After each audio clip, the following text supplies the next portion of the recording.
Good morning to all participants wherever you are. I heard that the day after the link launched, it had more than 400 participants registered.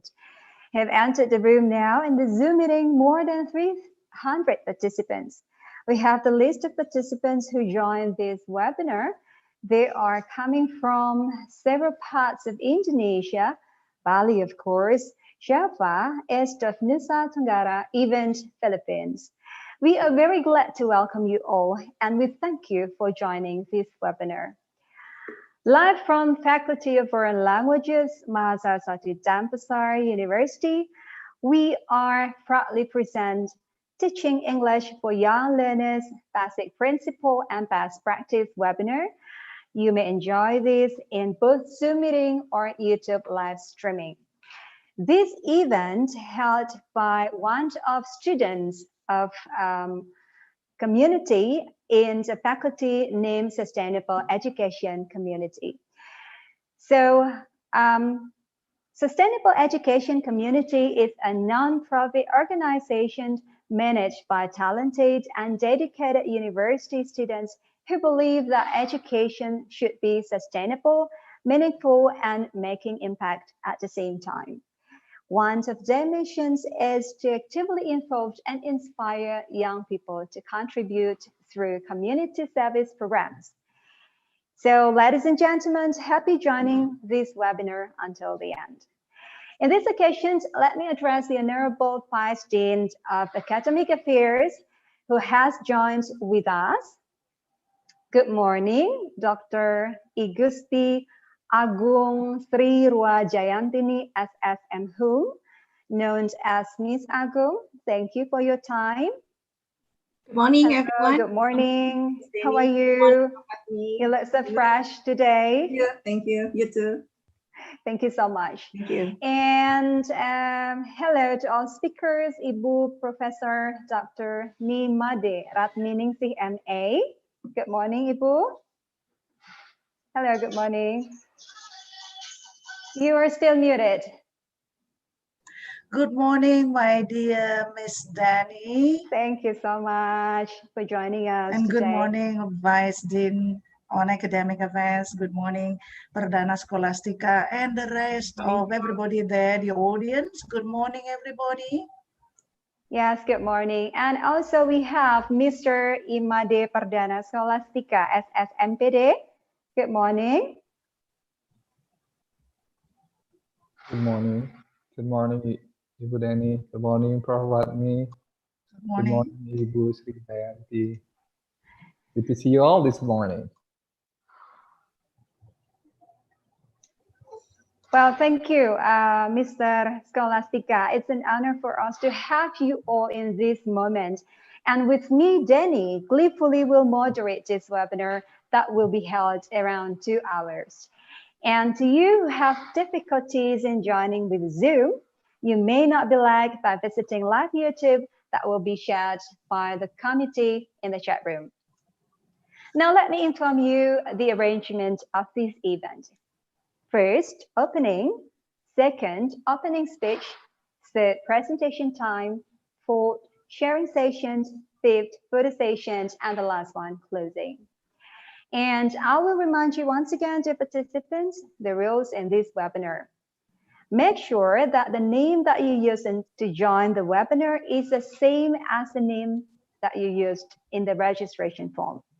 So please do not activate the microphone during the webinar. The committee has the authority to regulate accessibility and control configurations of each participant in the Zoom meeting room.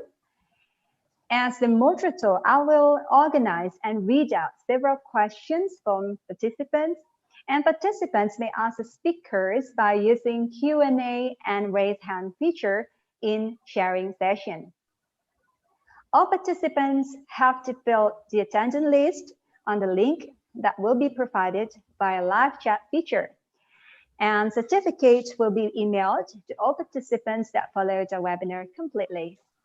We do really appreciate to not share all information given to any unregistered participant. So ladies and gentlemen, before we start the presentation, let us listen to the opening speech of Dean of Faculty of Foreign Languages, Saraswati Damsa University, in this occasion will be represented by Vice Dean of Academic Affairs. Time is yours. Thank you, our beautiful moderator. Good morning, distinguished guests, ladies and gentlemen. Honorable Professor Ratminingsih, good morning. Bapak Made Perdana Skolastika as two invited speakers for this webinar, other vice deans, and also head and secretary of English department, teachers, lecturers, and all of the participants. Thank you for joining this webinar. It is such a great pleasure for me to greet and meet you virtually in these special occasions.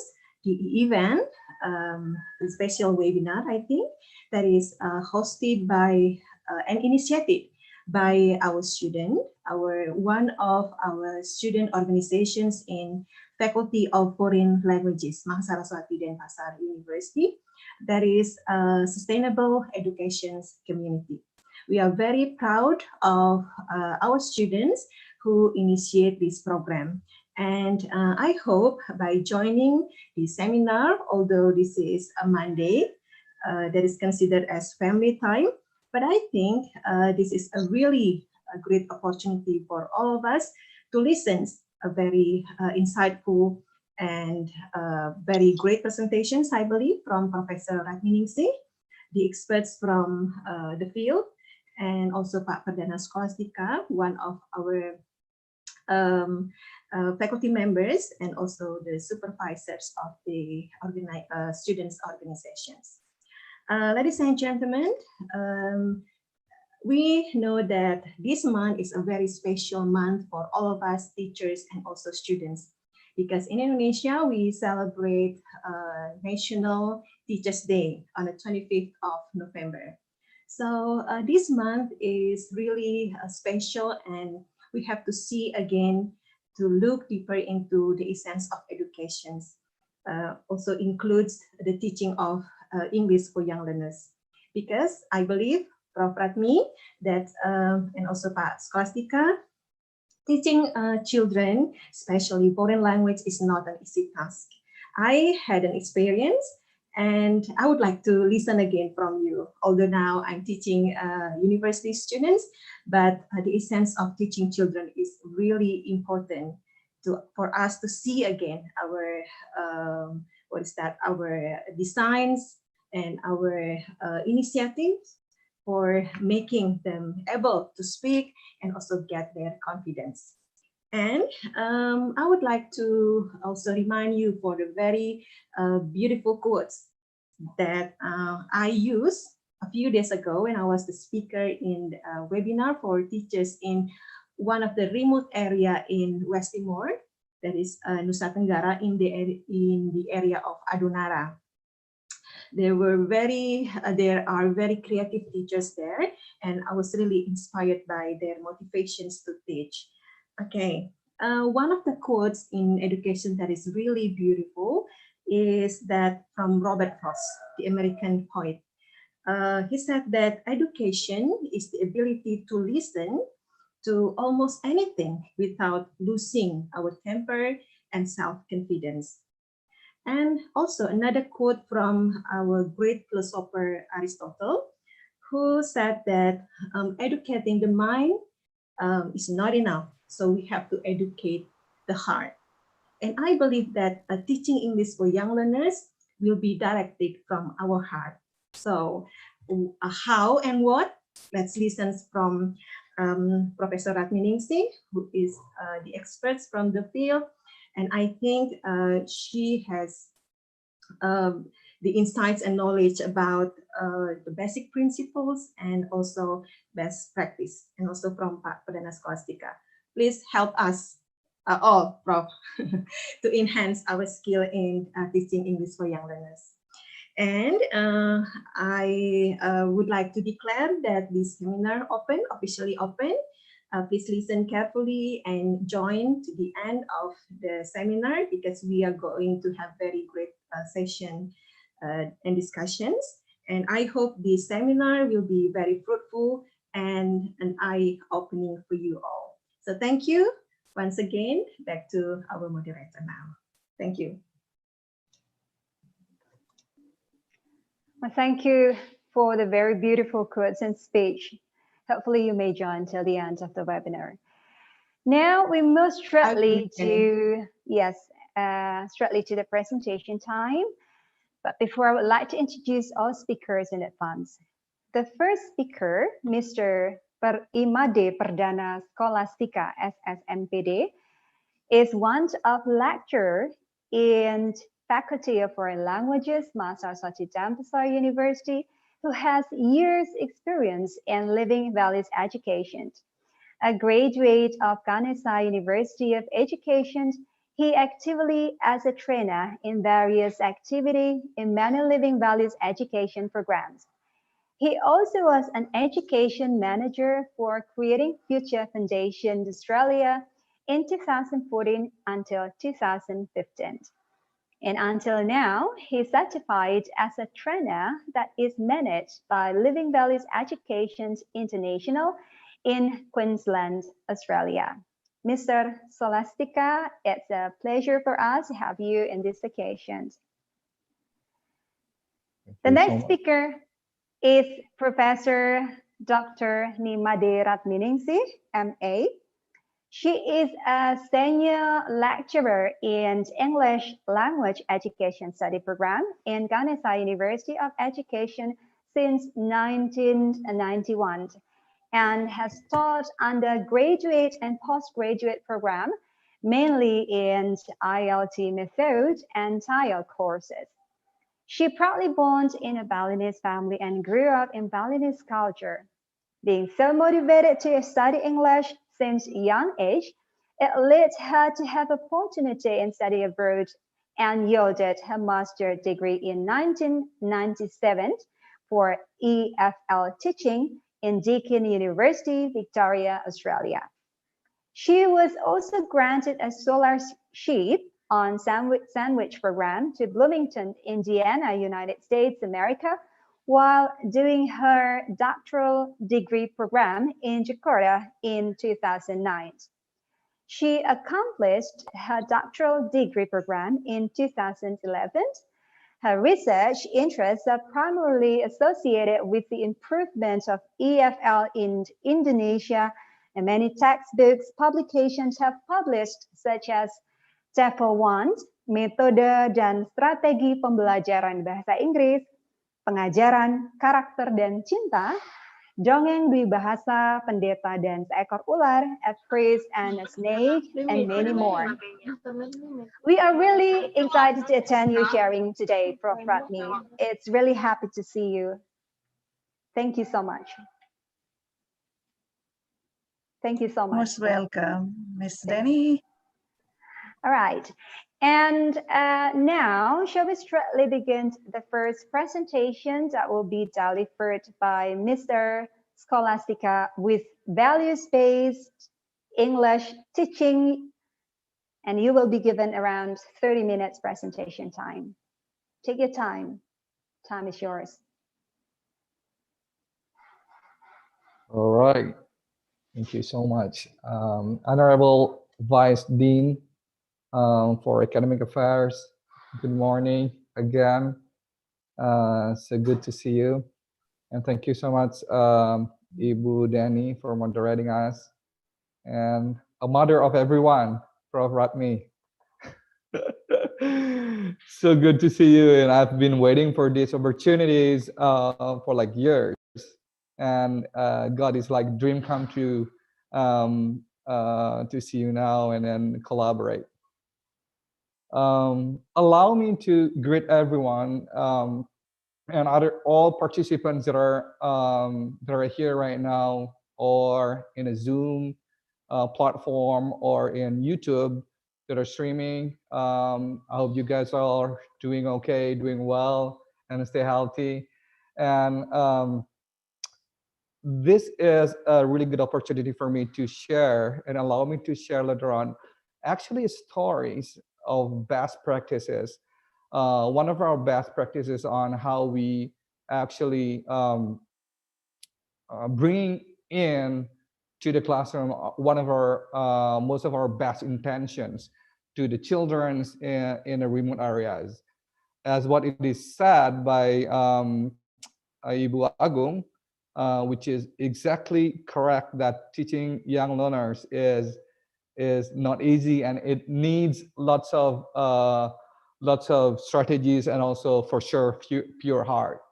So by the way, today we will bring strategies and stories, and most significant change stories happening in rural schools.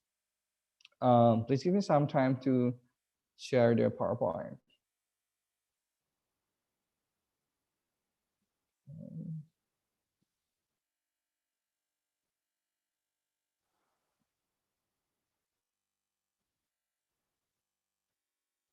Okay, here we go.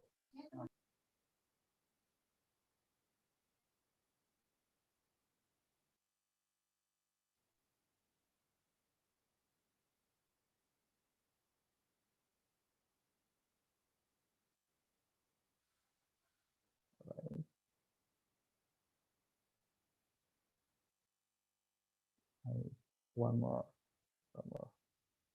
time to just present it.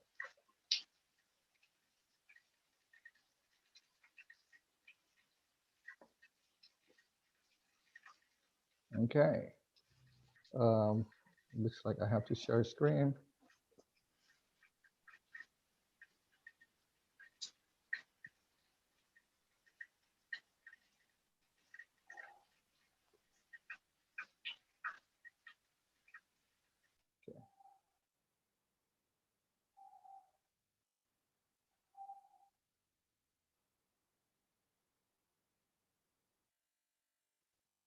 Share screen. Here we go.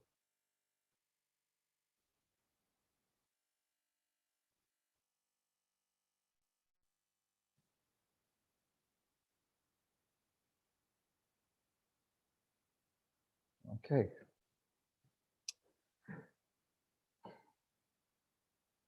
So once again, those who doesn't know me, my name is Mari Perdana Scholastica.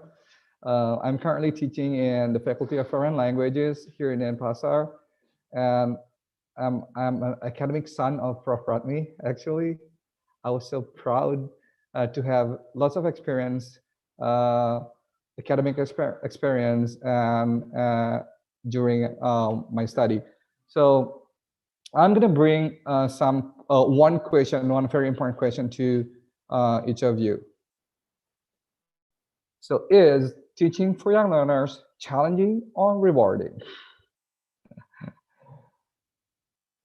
This is not an easy question for most of us.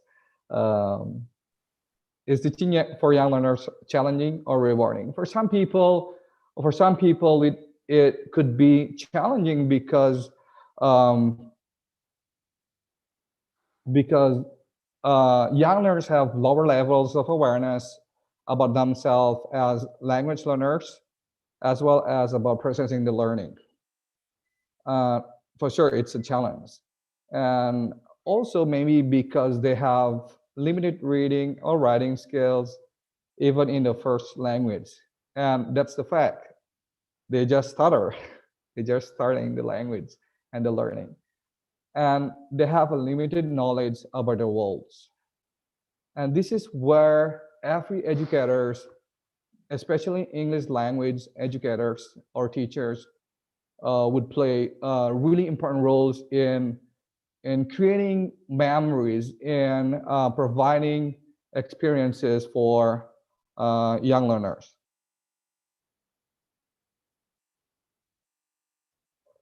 Yes, all of those are the challenges. But what if at some point after trying teaching for at least a year, what if we found out that the happiness index in learning English as an additional program in the school reaches to 98.2%? And what if we found out that the teacher-student's emotional connection, as shown in the pictures, reaches 95.5%. This is for a year. And what if we could see this courage and participations from the children, the courage that are growing in a school, and we see it barely with our eyes? And what if 95.4% of the students have a really high learning motivation? Look at how they become attentive and then trying to listen and to jot down what's happening. As we all understand, every challenges inside of them, of course, provide opportunities. And here are the opportunities that what young learners actually they enjoy fantasy and they love imagination, and for sure they love movement. They love moving. They can't see for more than for hours. And young learners understand meaningful messages. So with that being said, it's really an opportunity for us and also a potential for every teachers to communicate in a meaningful way so that they understand. Even though they are actually still starting in their own language, they start to read and write and listen and speak. And generally, they are more concerned about themselves than others because they're young learners. Most children everywhere on earth have these types, these characteristics. They care a lot to themselves. At some point, some people may assume it's an egocentric, but it's because they have more concerns about themselves than others. And that means they know what's important for them.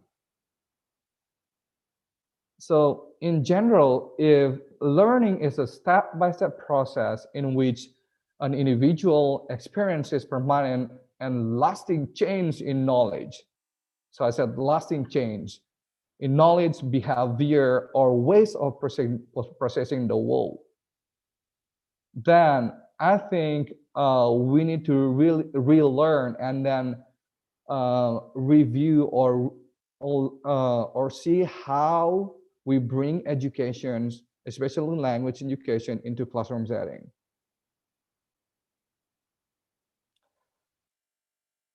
As what was explained in the previous welcoming speech, sustainable education community is a group of young people who are willing to spare their times and energy and sometimes money to go out into the village, to the schools, sometimes to the most rural schools, and then share their knowledge and skills, but most importantly, their best intention. And I'm going to share a little bit of core assumption, which are some of these are taken from living values education approach, the approach that we are using in with the children. Like what Slattery and M and Willis said, young learners can work with others and they learn from others. They may not say a lot of things, but they can learn from people from around them. And another core assumption is that they do care with values and have the capacity to learn and be positively creative, especially when they have the opportunities. The problem sometimes is that they don't have sufficient opportunities to grow, to learn. And that is something real. That's what happened in some schools out there.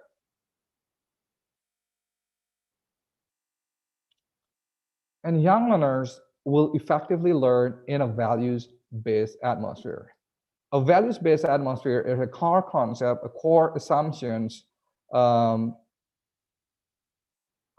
which is derived from living values education approach. So the questions now is, what is a values-based atmosphere? So a values-based atmosphere is actually, you could imagine yourself if you were kids, and then, or remember years ago when you were students, or maybe some of your students right now, and then if you are being taught by your teachers, and then just check how you feel. If most of the time, or if every time your teachers um, teach, and then there's these 5 feelings, 5 emotions that are fulfilled, and that teacher is successfully making what we call a values-based atmosphere. So a values-based atmosphere is an atmosphere in a classroom setting where every single kid could feel understood, respected, safe, loved, and valued as a person. And as what it says, basic emotional needs. So this is a very basic one. Something that if one is not met, then every uh, the children will try to figure out how to fulfill the need. And the challenge for us all as an educator, or especially English language teachers, is we can't guarantee, we're not always sure where the kids are coming from emotionally. And so that's the reasons why understanding this is a completely important point before we get in touch with the kids, or teaching, or interacting. One of the best practices that we are going to share with you all is that when we go out to the school, in the remote schools, we have around 6 stages. The stages that we use in teaching English. The first stage, what we call it, imagination stage, or imagination station, or what or people sometimes know it's a circle time. It's one of the most important aspects or stage that we trying to, in a way that we make sure that every children is in a right and stable emotionally before we start the lessons. So we sit down and you make a circle, and normally, usually one of the facilitators, they play the music, a selected music, not a rock music, a selected music, and then one of the facilitator at the same time would bring a guided commentary containing values-based stories. And this is important because we don't know how they were feeling minutes before they come to school. And so we sit down, and after sitting in a bigger circle, we take an opportunity to just make a smaller circle, and then one small circle has one facilitator, and then basically we need to know, because we care, how each of them are doing, how they're feeling. So if you could see that each of the children has a card, that card is a powerful one, because it has it's called virtue cards. It is a positive affirmation that we share on a weekly basis every time we come to the school. And then bit by bit, from reading the cards until telling how they're feeling, uh, is what happens every week in the schools. If you don't see the tables and chairs over there, it's because we feel that we need the space way more than the tables. Sometimes the tables just take their space for us. So that connections is becoming more intense. And I believe most of us know that, this age from 7 to 11 years old, based on Piaget stages of the cognitive development, uh, young learners young learners in this age, they this is a turning point in terms of cognitive development, and children's thinking begin to resemble logical adult-like thinking. So they develop the ability to apply logical reasoning in several areas of knowledge. And in the imagination session, when we sit down in a small circle, they start to be aware of how they're feeling, and that's what they share, and that they know there's logical reasons why they feel the way they feel. And also we know that sharing session can help students in being more aware of their emotions. And education is about repetition. We could imagine if something positive is repetitively done, then it's going to be powerful at certain set of time in the future. And stage 2 is the main activities, which is the ELT, or language teaching. And we really appreciate every participation from the kids, from the children. And making mistake is not a sin. And we believe that every child has their own timing. And they always have, the good news is they always have, they also have affirmation to themselves. Before they raise their hand, they would say something that is positive. And the way facilitators adapt to a situation is, is really beautiful. This is how I believe that if we want to teach young learners, we got to make sure that we have to be stable first, and then we know that we bring good intention, because they are so pure.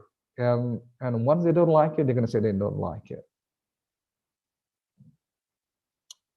In teaching, we understand also business Slattery and Wills in 2001. Meaning is the most important element in reading. In reading, just as it is in listening, and that's how children learn. If we give them meaning, then they will learn a lot.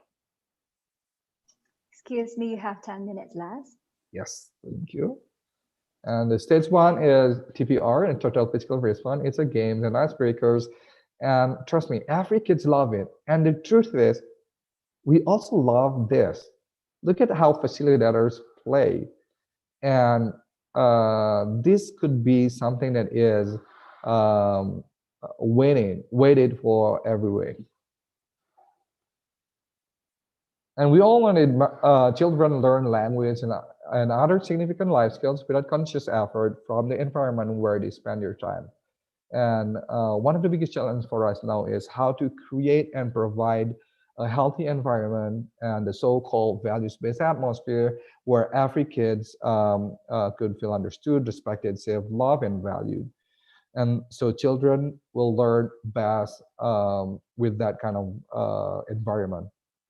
And also children will learn through sensory experiences by doing and through repetition.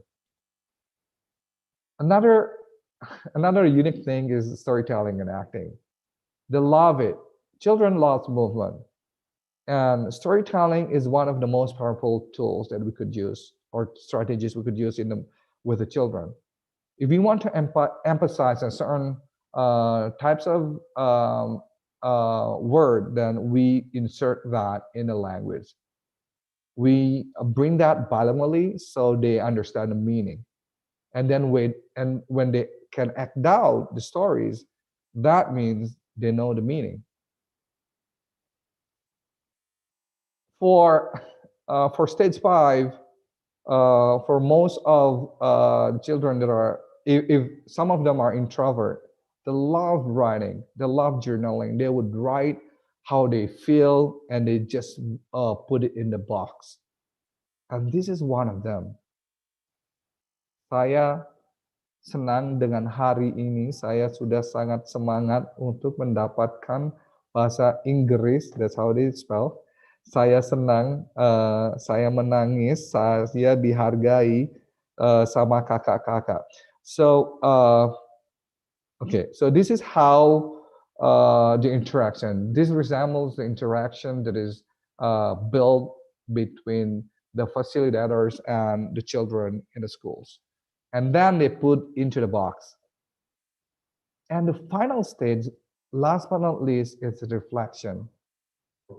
For us, reflection is one of the most important things before we end up the session, just to make sure that we will bring back the positivity at home.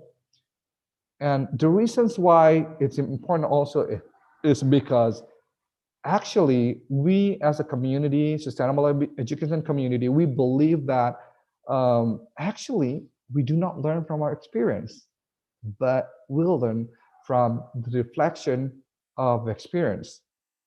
So that's the reason why we reflect what happens, and then we learn from it, and then after that we get better every single week. And to make sure we all end the day with gratitude and celebrate every positive thing happenings and bring the positive vibes home. And that is actually, I know the time is limited, but that is one of the most, one of the best strategies that we bring to remote areas or to remote schools, where we build interactions and relationship and good vibes to every of the children. And I hope we could bring it more, and I hope we could make it more sustainable in the future. And because we believe that education should be meaningful and making impact at the same time. Maybe that is all. Thank you so much for letting me share through this opportunity, and I hope it's meaningful for us all. Thank you so much. Excellent. Well, thank you so much for such inspiring ideas, Mr. Scholastica, especially for practical experience of how to teach young learners and the reflection experiences. Well, back to you in the discussion sessions. And now it's a time for the second presenter, Professor Ratmi, who will talk about teaching English for young learners. Your time will be until 12. Let's take your time. Thank you very much, moderator, Ms. Danny, for such a wonderful opening from you as the moderator, as well as from the Vice Dean on Academic Affairs as well. I feel being honored here. First of all, before I get started with my presentation, allow me to greet you all with Om Swastiastu. Selamat pagi, good morning, salam kebajikan, salam sejahtera untuk kita semua. It's a great honor for me to be here to share to all of esteemed guests and audience on this nice Sunday morning, right? And before I start my presentation, allow me to address some important people here. First of all, to the Honorable Dean of the Faculty of Foreign Languages of Mahasaraswati Denpasar University, thank you for inviting me as a resource person in this webinar. And then the Honorable Vice Dean on Academic Affairs. Yeah, thank you very much for welcoming me so nicely today. And to my dear Mr. Hang on, what is it? What's going on? All right, this is about the battery, I think. Hang on, time reset. I should reset. No, wait. Hang on a minute. I should charge something. Hang on. I should turn it off first.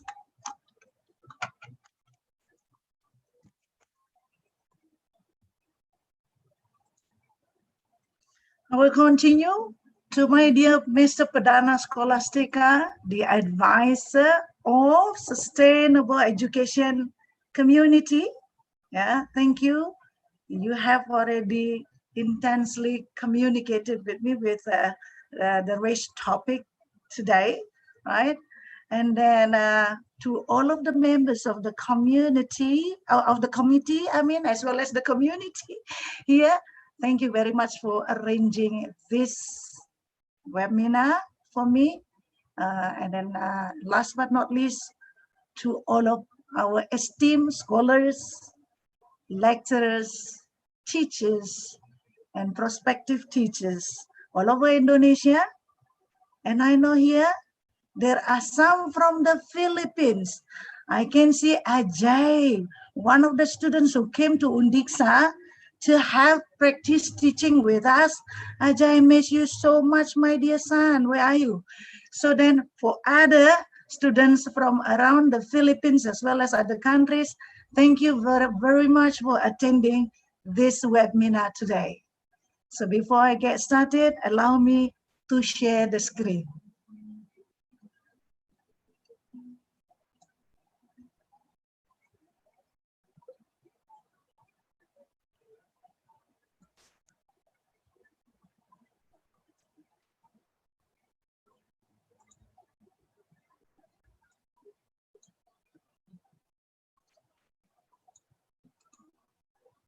Can you see my slide over there? Can you see the slide? Yes, Miss. Yes, we can see a slide. Thank you. Right. Just start a slide share. Wait a moment. Yes. I think what I'm going to present today is much connected to what have been presented by Mr. Perdana Scholastica, Teaching English for Young Learners, TYL, Basic Principle and Best Practice. Yeah, I work in Undiksa, of course. I've been in Undiksa for 27 years in my career. And next, this is the outline of my presentations. There are 9 points altogether. The first one is that, who are young learners? And the next, how are the nature and the principles of TEYL? And then the characteristics of young learners, learning styles of young learners, teachers of young learners or for young learners, approaches for teaching young learners, best practice in TEYL using songs, best practice in TEYL using games, and the last one, best practice in TEYL using local culture-based picture storybooks. Those best practices are actually from my own previous researches, starting from 2007 until now. So my concentration and researching is mostly on TEYL. So that's why now I will share a little bit about those all my previous researches. I will start with the first one. Who are actually young learners? Yeah, young learners are defined differently in different countries, right? And they are actually children, age starting from 3 up to 12 years old here. And then why are they called children? Yeah, here, yeah, because they are still very young, they are still growing, they are developing, right? So then, normally they are from the kindergarten or pre-kindergarten up to elementary school level. right? So then according to Hammer here, Hammer divides them into two, very young learners as well as young learners, right? And then during those ages, in the interval of those ages, it is also called as critical period or golden age. Why it is called critical period or golden age? Because in between those intervals of their ages, these ages are actually the potential ages to learn a lot of things. Yeah, even their language acquisition device is still very fresh in order to learn a lot of things, even a lot of languages. Not only one language, it can be bilingual, two languages, as well as multi-languages. And then the brain is still flexible in accepting new language, new things. New language here means the target language, English, as well as other languages. So they can adapt and adopt many languages here. So then no worries for all of us teachers as well as parents, that we can make our students as early as possible to learn a lot of things, even several languages at the same time. And then in Indonesia itself, the age of the children is determined by the government starting from the kindergarten. Obviously, it is from 6 years of age, and then in the elementary school from 7 years. So then from those two intervals, thus the learning age limit for children in Indonesia ranging from 6 to 12 years of age, in which they are still in TK, kindergarten, as well as in elementary schools, right? Then we will treat young learners in the interval of those ages, starting from 6 up to 12 in kindergarten as well as in primary schools. And many parents want their children to learn even much earlier than that. It doesn't matter, maybe in the preschool or pre-kindergarten, I mean. Next, I will continue with the second one. How are the nature and the principles of TYL? Starting from the nature. The nature is with the acronym teaching itself, because our main duty as a teacher is teaching, and then we will start the nature with the acronym of teaching itself. That actually teaching young learners are full of dynamics in the classroom. It can be tiring, it can be exhilarating, it can be amusing, it can be chaotic, it can be hectic, inspiring, never-ending, and even gratifying. I take this from Arthur Granger and Ray 2006, and now we'll explain one by one. Why is it tiring? As what Perdana Scholastica said previously, it is challenging. It is challenging, and I experienced as well, because long time ago, I had a course, private course in my house. So then why is it tiring? Because physically it is very tiring to handle young learners or children who naturally move around, can't be controlled in a lot of ways. So then for us who are getting older, very often we are very tired to handle them, to manage them, to stay focused, to listen to the lesson, right? Do you agree with that, teachers? I think so. It's not only physically tired to handle them, but also we need to simplify the concept. Because teaching young learners, as what is explained earlier, they are still under concrete operational development. Yeah. So then they don't know a lot of things. Of course, we need to simplify our lesson. How to simplify? Number one, the complex thing, especially to learn new things. When they learn new things, it is strange, right? So then before we make them stressful, we need to do something So then in order to do that, we need a lot of preparation, and this is very tiring as well. Not only in the classroom, it is tiring to make them understand with our simplification here, right? Because it's hard to simplify, and very often teachers directly goes to translating. For me, I don't want teachers to use translation too much in the classroom, because our voice is powerful, our explanation, our illustration, pictures, everything can be made to make them understand. But once again, of course, it is tiring because we need skill in it. Accelerating, of course, I can say that it is full of excitement. So starting from something bad, now moved on with something good. It's full of excitement. I feel it myself when teaching young learners. It's full of excitement, especially when they stay still, listen to us, they get involved in the lesson, they are active and enthusiastically want to participate. This is very good, and we feel that we are happy for that. Am I right?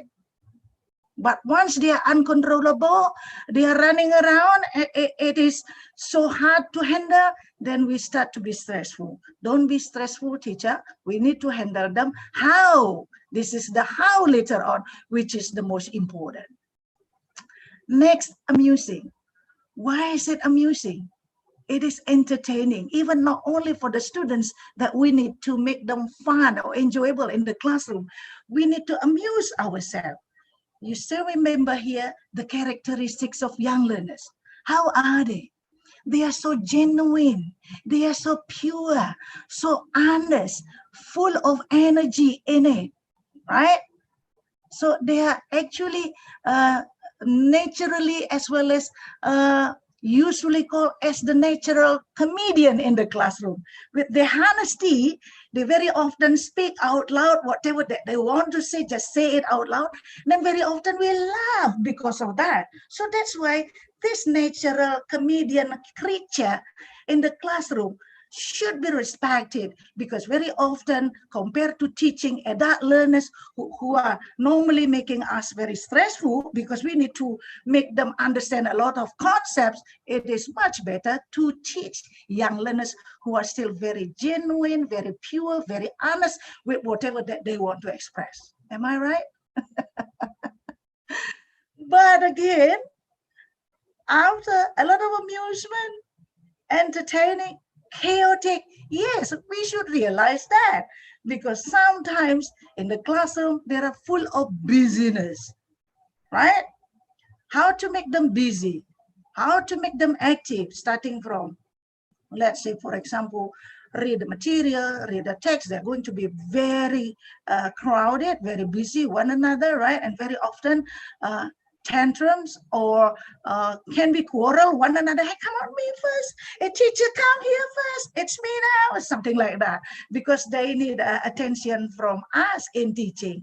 And that's it, because they are very pure, they are uncontrollable very often, they are full of energy, and then very often the class is chaotic, and then we need to handle that chaos. Of course, we manage them, and very often if we use games, and then the games with the competition in it, for sure, very often there will be quarrel. If someone is losing in the game, they start crying, come on, I lose in the game. And then the teacher should handle them emotionally before they are becoming tantrum in the classroom, right? So then being patient here is very important for the teacher to handle this kind of chaos. Hectic, yes. Why is it hectic? As a teacher, we need to handle a lot of things. We have to prepare a lot of things. It's not only the material that we have to prepare, but also to prepare various strategies of teaching, various techniques of teaching, various activities to make them active, right? As well as to use them in the classroom. And very often we need a lot of tactics here. Once we have to have already used the techniques, and then we still have sort of unmanageable situation, we have to use our tactics. So tactics of teaching are also very important here. So that's why the hectic situation here means is that the teacher's job is not only to prepare a good lesson, but also to handle the teaching and learning process, which is effective and of course efficient. So then this is a very, very busy job for a teacher. Inspiring, yes. Very often we are inspired by the genuinity, honesty, kindness, full of energy, full of enthusiasm of small learners here, young learners here. So then we can, why don't we adapt some of their personal qualities like that? Because we need to be honest. Teacher needs to be honest. We learn from them, of course, to be honest, to be kind, to be sincere. Then they can give a lot of inspiration to us as a teacher. And a never-ending process, yes. When the bell rings, everything is not ended for the teacher. The teacher is a great learner. The teacher is a continuous learner. What should they do to prepare a better teaching? What is that? To prepare relevant materials, various teaching strategies. In the reflection, as what Pradana said, we can see what's going right, what's going not right, what's going good, what's going not good. And then we have to do reflection, right, after teaching. And then after that, we need to make our preparation better. And then, of course, later on in teaching, we need to make our teaching even better than before and fun, more fun than before. And then the last one, gratifying. What is meant by gratifying? Teaching young learners makes us satisfied. Once they are able to participate in the classroom, they are able to listen to us, to learn from us. They show their mastery. They show their understanding. It's very relieving for the teacher. Yes, I have a sense of success here as a teacher to make them understand the lesson. That's gratifying. Yeah, teachers, don't forget this acronym in your life, that we know life is always balanced between negative and positive, and then we need to go directly to the positive things. We know that there are some challenges, but we try to solve the challenges. Thank you. Next. Now with the principles. I take from Scott and Yetterberg here with the 8 basic principles of teaching English for young learners, right? I think everybody in this room knows exactly what I mean, that teaching English start from teaching vocabulary. Vocabulary is the basic block of the language.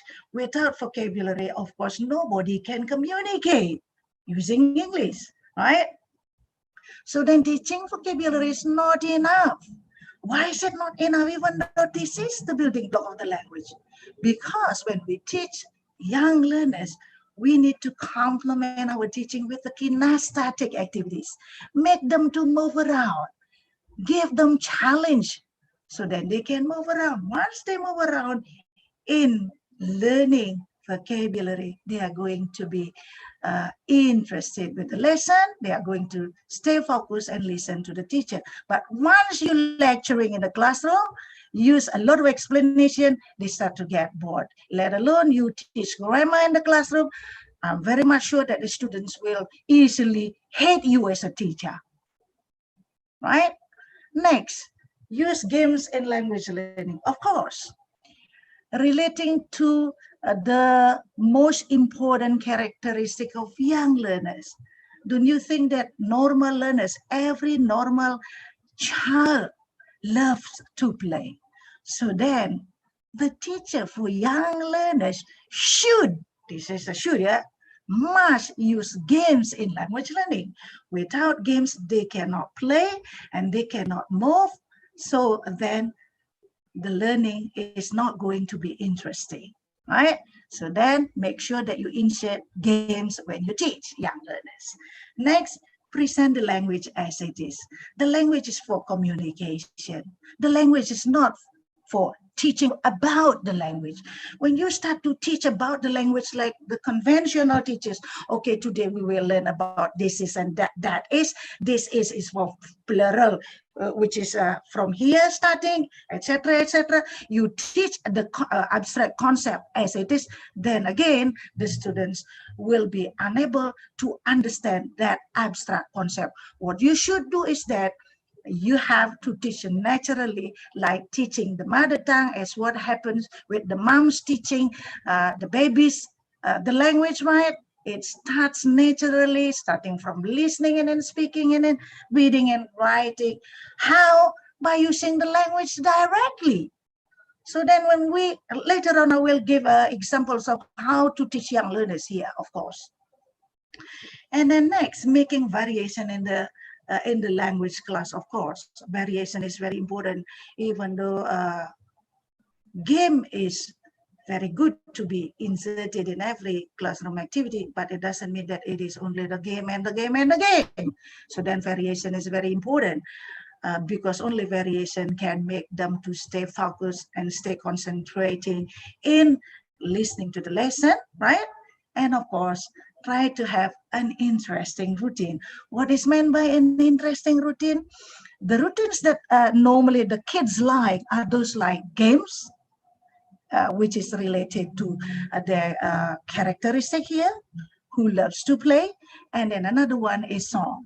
Later on, I will explain a lot more about the power of games as well as the power of songs in this case that we can use as a routine. Because if you have a routine as a teacher, and then later on the students will always remember, okay, later games, they know where the place of the game. Okay, song later, because they also are very interested with the song, right? So then make them as routine. Teach cooperation, not competition. This is very important, dear all, that actually starting from now, starting as early as possible, that the students need to be taught how to collaborate with people, how to cooperate with people, because in the 21st century skills, one of the C among those 4C is also collaboration. They need to be tolerant with other people, respect other people, right? So then we need to make this as a basis of our teaching, to make them collaborate one another by using group work, of course, but not competition. But sometimes the game itself is by essence, there is a competition in it. Like snake and ladder game or something, there is a competition.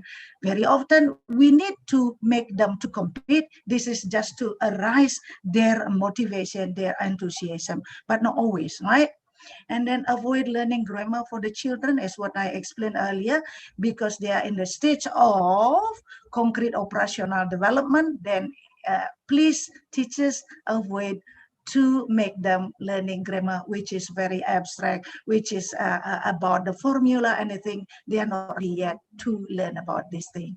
And then the last one, which is very important, please, if it is possible, don't give them written assessment like paper and pencil tests. It should be avoided. Why so? Because in Indonesia, very often we use this. Even starting from elementary school, there are a lot of paper and pencil tests given by our teachers. And then normally young learners here start to be very stressful. Oh, come on, I don't like this, something like that. So then why don't we use a process assessment? We can use the activity itself, like filling the gap that they like, right, with the picture, and then or we can use something like puzzle, yeah, word puzzle.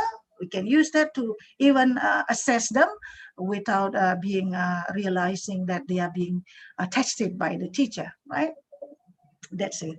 Next, these are some characteristics of young learners which become our challenges we need to consider a lot in our teaching. It is much related to the previous slide, actually. They cannot learn abstract things, of course. Please, teachers, on and on, I should remind you that please, please, please, our conventional teachers like this very much, yeah, to teach abstract things, abstract knowledge of grammar, which they hate. Actually, I will show how to teach even grammar here later on. They have a short span of attention. Yes, the theories said that they have only around maximum 15 minutes to concentrate on one activity. Imagine if you teach 1 hour, you have at least 4 strategies, 4 activities, right? So then they love to play, as I exemplified earlier, that yes, when they love to play, and then you have to make them to play in a classroom. Then while they are learning, while they are playing, they are also learning the language. They are not, aware that they are actually learning from the playing itself. Next, number 4, they have a great curiosity to try new things. So then teachers are advisable to bring something new into the classroom every time you teach. Let's say, for example, if you teach a parts of human bodies, you can use the realia, the bodies itself, to be the model of parts of human body. And then if you teach the student about fruits, bring some fruits, if it is not expensive, of course, but pictures can also be used to teach them to be curious. Right? They understand something from their experiences, of course. When they have animals at home, and then you start to teach animal, they have fruits at home, and you bring fruits to the classroom. Imagine what will happen into the classroom. They are going to be staring their eyes. Hey, come on, what's going on with the fruits that the teachers bring? Can we taste? Can we have it? Something like that. Because their prior knowledge have those things, so then we connect their prior knowledge to the teaching of other things, that is the new language here, English, right? So then we do not need to translate fruits. Ya, ini namanya apa, jeruk. Just see the original word of English, because they can see that jeruk, our prior knowledge, is orange here, right? So then something which is easy, don't make it complicated, teachers, by translating every single word here, because they have their prior knowledge which they bring into the classroom. Next, they like to learn when the learning process is interesting and meaningful. I think everybody in this room agrees on this, right? How to make it interesting? Very easy. Bring something that they love. Bring something that they like. What are they? Colorful pictures. What are the realias? If the teachers only concentrate on using, explanation or lecturing, of course, they don't like that. But once you bring something new to the classroom, something interesting, they are going to be interested, right? And then how to make it meaningful? Connect it to the real life, the real world of the children. You can bring the stories, which of course with the medias, you can combine it with medias like other pictures perhaps, or other realias here. And as far as you bring something which are connected to their real life, it's going to be meaningful. Something that they will use in their real life, it's going to be meaningful. So from the classroom, whatever that they will learn, and then later on they can practice it, it's going to be meaningful, right? And the last one is that they will feel comfortable to learn something in a non-competitive environment. Yes, of course. Most of the time we need to make them comfortable in the classroom. When they are comfortable, they feel loved, they feel respected. As what Padana explained, they are going to be comfortable. The learning is going to be fun, enjoyable in the classroom. But I don't completely agree with this one, that sometimes we need to make competition through the game, because very often the game itself has the tendency of competition in it. So then as far as you can control, you can manage it, use it, no worries. So it is on the art and the skill of the teacher to handle this kind of game. Next, we need to understand the learning styles of young learners here. That actually there are 3 main learning styles. Those are visual, auditory, as well as kinesthetic.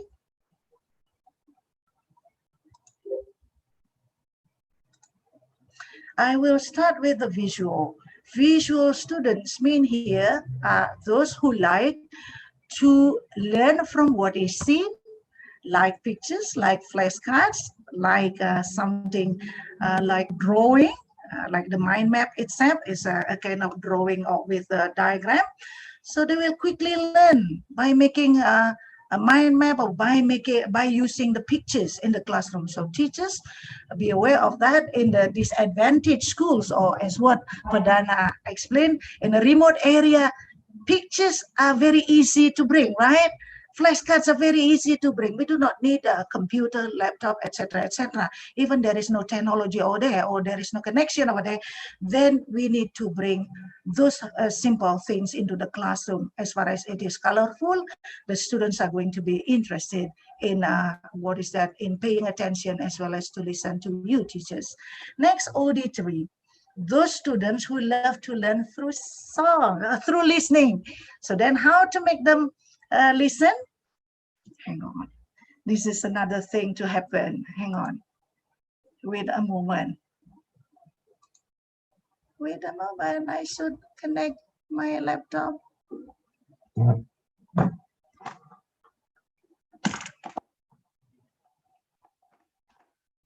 Right.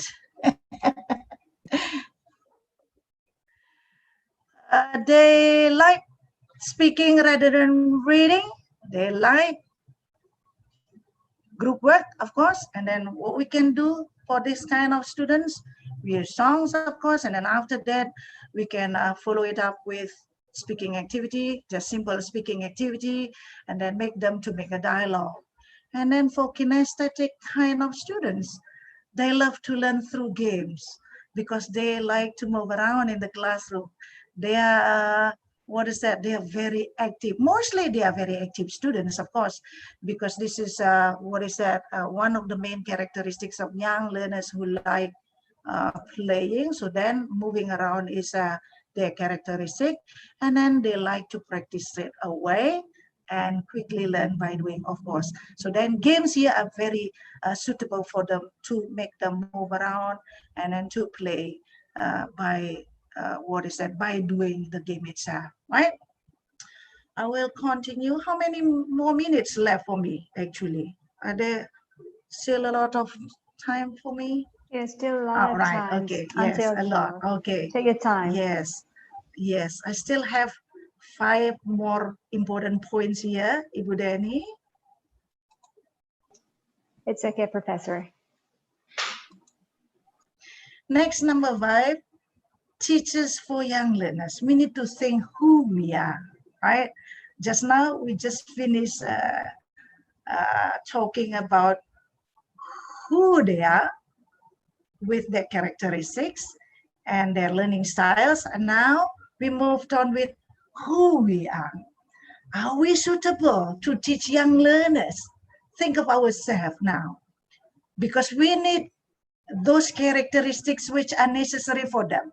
Number 1, have good communication skills. We need to ask ourselves, do we have a good communication skill? This skill is for young learners, of course. If our language is much too high for them, they won't understand you, even though you are very smart in using English. You are very proficient in using English. Then it doesn't make sense for them. What the students need, what the young learners need, are those teachers who can simplify in their learning, in their teaching, who make them easy to understand. Right, teachers?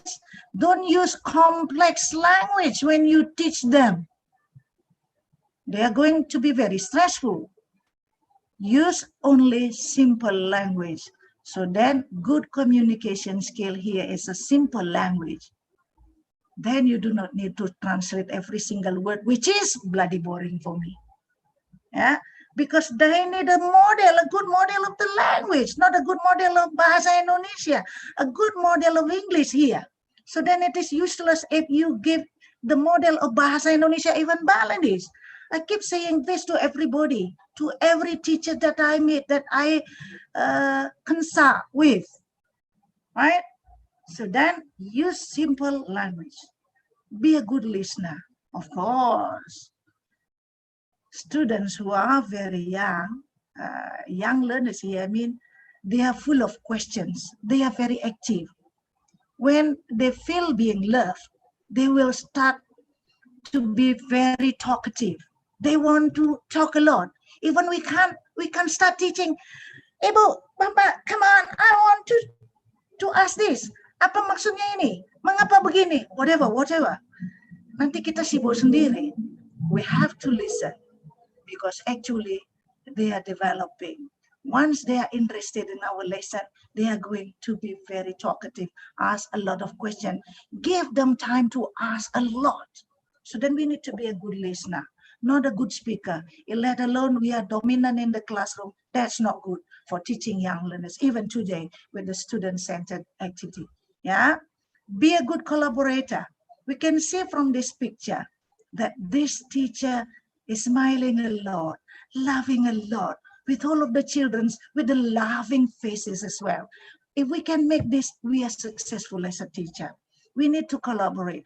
Don't put ourselves far beyond, far on the top. I'm a great teacher. I should be respected highly. No, we need to sit down together close to them.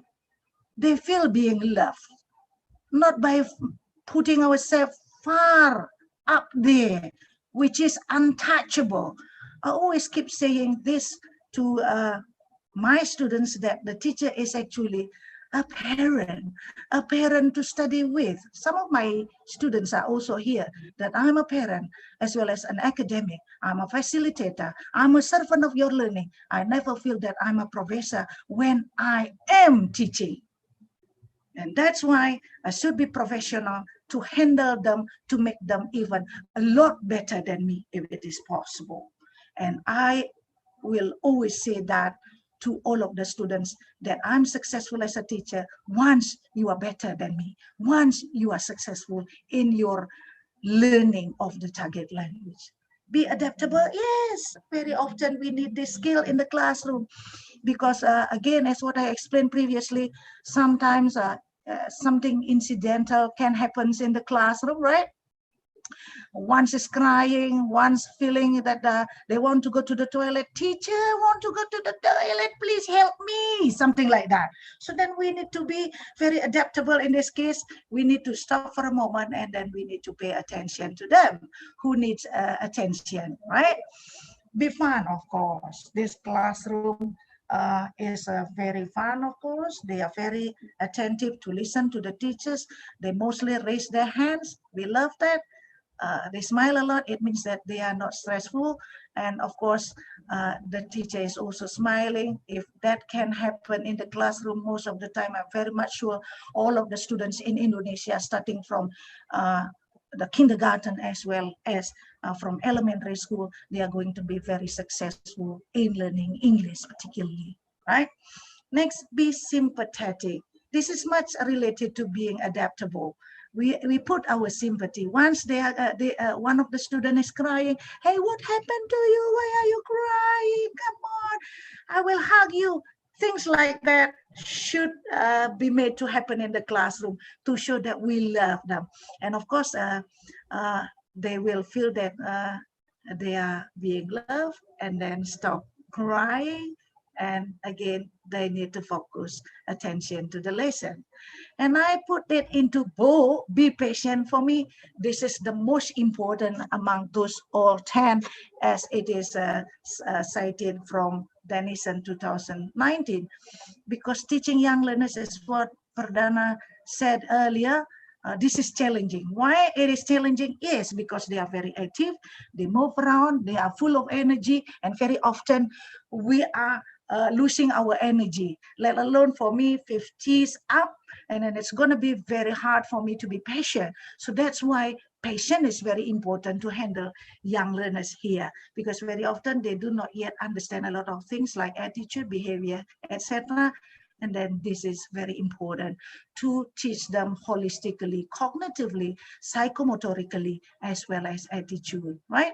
We need to educate them, not only to teach them. Education is very important, and the basic, in the kindergarten as well as elementary school, because this is the foundation of our education that attitude is the foundation of everything, right? Next, present real world learning, of course. It is connected to the previous slide, of course, that we need to explain things related to their real world. Yeah, something that they see, something that related to what they experience. So prior knowledge can be connected here, bring them into the classroom, and then once it is something which is real, then they are going to be interested, they are motivated to learn, right? And then it's going to be meaningful as well. Share best practices. Once you know that they love to play like using games here, they love songs, and then use those best practices, because they are very often waiting for that in the classroom. Hey, come on, teacher, when is the song? Come on, song again, something like that. And very often they are very honest for that, even asking for something which is interesting for them. So share the best practices. And it is a lifelong learner. Teachers, don't forget, we are not experts as we are dream as we dream. We are of course experts, but what I mean here, Mr. Google is more expert than us, right? So then what I mean here, as a lifelong learner, it is a continuous process of learning. Teachers don't stop learning, let alone for those who are not proficient enough in your language. When you teach English, please on and on and on, practice a lot to make your English much better, because you are the model of the language itself. Try to be a good model of the language, so then you can later on be more natural in your teaching. For the young learners, starting with using direct method, in which 100%, if it is possible, using English, because as what I said before, the children are full of curiosity. They can learn new things even in not only one language, but multi languages, right? Next, approaches for teaching young learners. I need to share to teachers those 5 approaches which are very influential here. Until now, we are still using all of them. Like behavioristic here, we know that this comes from the influence of behaviorism, the theory of psychology, that when we teach, there is always a stimulus, a response, reinforcement. Why should we use that? To form a new habit. What is the new habit? The language is new for them. English language is the new language for them. Then who will give the stimulus? We are the teachers give the stimulus. And then afterwards, once they can respond, you can give the reinforcement. Reinforcement is very important. Anytime they do something positive, don't forget to say, good boy, good girl, excellent, wow, you are very diligent. So then they feel that they are being respected. Once they feel that being respected, and then they are going to be very participative in the classroom and never stop participating in the classroom. Am I right? But once they don't like, once they hate, they don't want to participate. They don't want to be active. Naturalistic, of course. Use the language naturally. Use the language naturally. You are the great model of the language teachers. So then the power of your language, the power of your expression is going to be the learning itself for the students. So that's why I don't want you teachers to translate every single word that you teach into the classroom, because they can understand easily as far as you put it in an easy and simple way. Then humanistic approach. This one is very important, teachers, that we need to develop them holistically as a human being. What I mean here is that they need to be developed cognitively. They need to be developed to become smart students, I mean, and of course, psychomotorically, they need to have skills. So then they have to behave with the language. And the most important is the affective itself, how to make them having a good and positive attitude in the classroom. So of course, here the teachers need to present an enjoyable and stress stress-free learning atmosphere. How to make it stress-free? Of course, I have already explained previously, and later on with the best practices, I will show how to make them enjoyable in learning. Next, constructivistic. This is something to do with respect with individual difference. That actually teachers are only the facilitators of learning, the servants of learning. Who will construct the knowledge itself? Only the students themselves. Once they are motivated, it's going to be in their long-term memory. The knowledge is put there longer, but once they hit, they never remember anything. So then we have to pay attention to every single student, because they have differences here in which we have to consider, as what I explained earlier.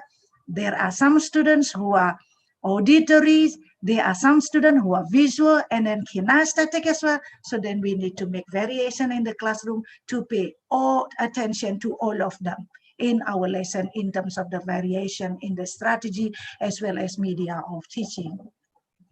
The last one here is student-centered. Of course, teachers, what I learned during 27 years as a teacher in the university, teaching students to be teachers, as well as giving consultation for those teachers, especially in those kind of social service, yeah, P2M. Very often, teachers are dominant figure in the classroom. They think that without explanation, it is not teaching. It is better to avoid explanation. Teach them to involve a lot in their learning, because by making them involved in their learning, they are going to involve their brain, their thought, their feeling into the classroom. So then being teachers, student-centered here is much more important, because by this way we can develop them cognitively, psychomotorically, as well as affectively. So teachers can, put yourself aside first, or it is better to make them more active in the classroom. Next, we start with the best practices. Yeah, I think I'm manageable with the time here. First of all is using song, right? This is taken from my dissertation when I did my doctoral degree when I was in Jakarta. Why should be song? Songs add a whole dimension to children's classes. Imagine how powerful the songs are here. The whole dimension to children's classes. Anytime there are lessons for children, it is the teacher's duty to integrate songs. Okay? So then this is the power of the song. Why so? Because it is relaxing, yeah? It is full of fun, there is a rhythm in it, there is a music in it. So then it is, of course, stress-free. And then after that, they can learn. Number two, songs make it easier for the children to remember words. Yes, of course. We can see the evidence now. Many children can even sing those adult songs very easily compared to us adult learners, right? Because they memorize very easily. So that's why this is the power of using song, because it can make them easier to remember words in their long-term memories. And then the patterns of the language itself, what it means, the pattern here is, of course, something to do with grammar. Without teaching the grammar itself explicitly, there are always patterns over there. There are always grammars in the song. And then, of course, there are also natural chunks of the language. We cannot, pause in a way that we need to pause, but there is always the rule of where we have to pause in between phrases, something like that. That's the meaning of the chunks of the language. Songs can add the feeling and rhythm of the language practice, of course, as what I explained earlier. The feeling of what? The songs bring happiness very often. So then the choice of the song is very important here, to make them to be happy in the classroom. Don't make them sad in the classroom. There is a rhythm, there is a music that, of course, it is very important. to deepen their feeling so then they can easily learn the language itself. Next, songs help children remember things more easily, whatever they are. Vocabulary, this is much related to number 2, that the words are easily remembered, and then songs draw children more deeply into the lesson. You can imagine, if later on I will give you example, when you teach something like introduction, it's going to be much easier when it is put in the song. How it is, I will prove it. I will give you 2 examples of my created songs, which I named them scripted songs. One of the song here is to teach introduction, especially greeting. And see, the tune I use, because I'm not a song arranger, so then I adopt cicak-cicak di dinding here. Later on, audience, you can check it from my channel, Red Meanings channel. It is already in the YouTube. Some of my creations are there. So here, I give the handout to the students, and then later on, they should rearrange. They should arrange those only 4 sentences. What I teach here, look at that. This is introducing with the hello, hello informal style. I will sing the song. And then you are all audience, you are the students. Imagine whether it is relaxing or not. Hello, hello, all of my friends. My name is Christiane. Tell me, what's your name? It's nice to meet you. Hello, hello, all my friends. My name is Christiane. You can of course change. My name is Radminingse. Tell me, what's your name? It's nice to meet you. And then after they listen to the song twice or 3 times, depending on whether they have already adapted or can understand the songs, and they should work together. It might be in the group or pairs, whatever, as far as the handouts are provided by the teachers. And then they should put numbers there. Yeah? Do you agree that it is enjoyable? It is fun? Yes. What are the expression of over there?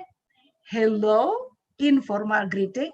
And then later on, the follow-up activity can be made like this. Okay, now listen carefully, students. Hello, hello. While we are singing the song, hello, hello, all students. My name is Radminingse. Tell me, what's your name? What is your name? Come on, say your name.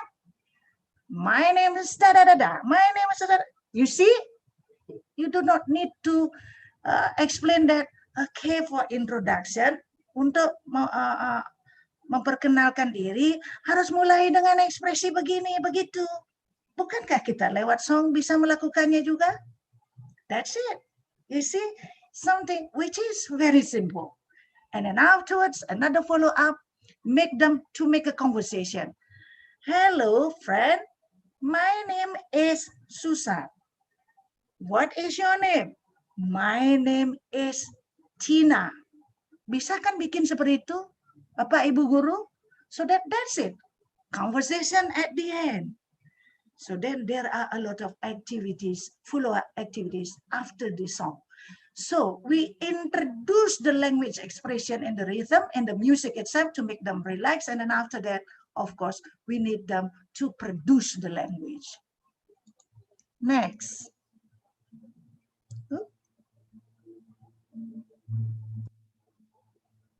Oh no, I make a problem here. This is the second song from Tik Tik Bunyi Hujan. This is the extension of the other song, actually, the previous one. In this activity, this is more challenging for the student that they need to write down. It's not only arranging, now write down. They need to be taught spelling here. This is the song. Hi, hi, hi, my name is U-D-Y, U-D-I. What is your name and how do you spell it? Please let me know. I want to be your friends. I live in Singaraja, and where do you live?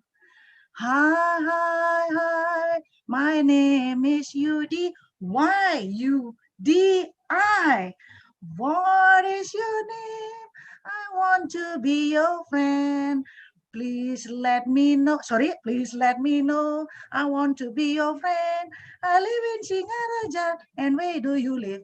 Apa yang kita mau ajarkan di sini? What are we going to teach for them? Of course, this is introduction, right? Like the spelling of the name. And then, of course, we need to ask them to spell their name. And in the beginning of the lesson, of course, we need to also give the spelling of all of the alphabets, right? Now I give you the example of the spelling of the alphabets. And then after that, please spell your name, things like that, right? As well as the address. I live in Singaraja, I live in Sukasana, I live in Tabanan, I live in everywhere. It is, right? So then later on, of course, they fill out the vocabulary here, they learn the vocabulary, and then they learn how to spell. And then the most important later on, production. Language production is more important for me. Next. What is in the song? What do we learn in the song itself? Number one, there are vocabularies, as what I said. Grammar points is over there. Language expression is over there. Like the expression of making question, making the answer, etc. Everything is in there. Now it's the creativity of the teacher to make even your own song. Don't always think that everything is prepared there in the internet. In the remote area, of course, you cannot use things in the internet, and then you can create your own even though. This is my creation in 2007, and I have already recorded all of my songs. If I'm not mistaken, there are 12 songs that I recorded in RRI Singaraja, and then some of them have been in the YouTube, right? And then pronunciation. Of course, when we teach the student to produce the language of pronunciation, it's the most important. Then the teachers should have a good pronunciation to be a good model. Once your pronunciation is not good, then the students are going to have error, vocalized error, and the teachers is the model of vocalized error here. Don't give the students errors here. So then please take it seriously that we have to teach the students a good pronunciation, correct pronunciation. Next.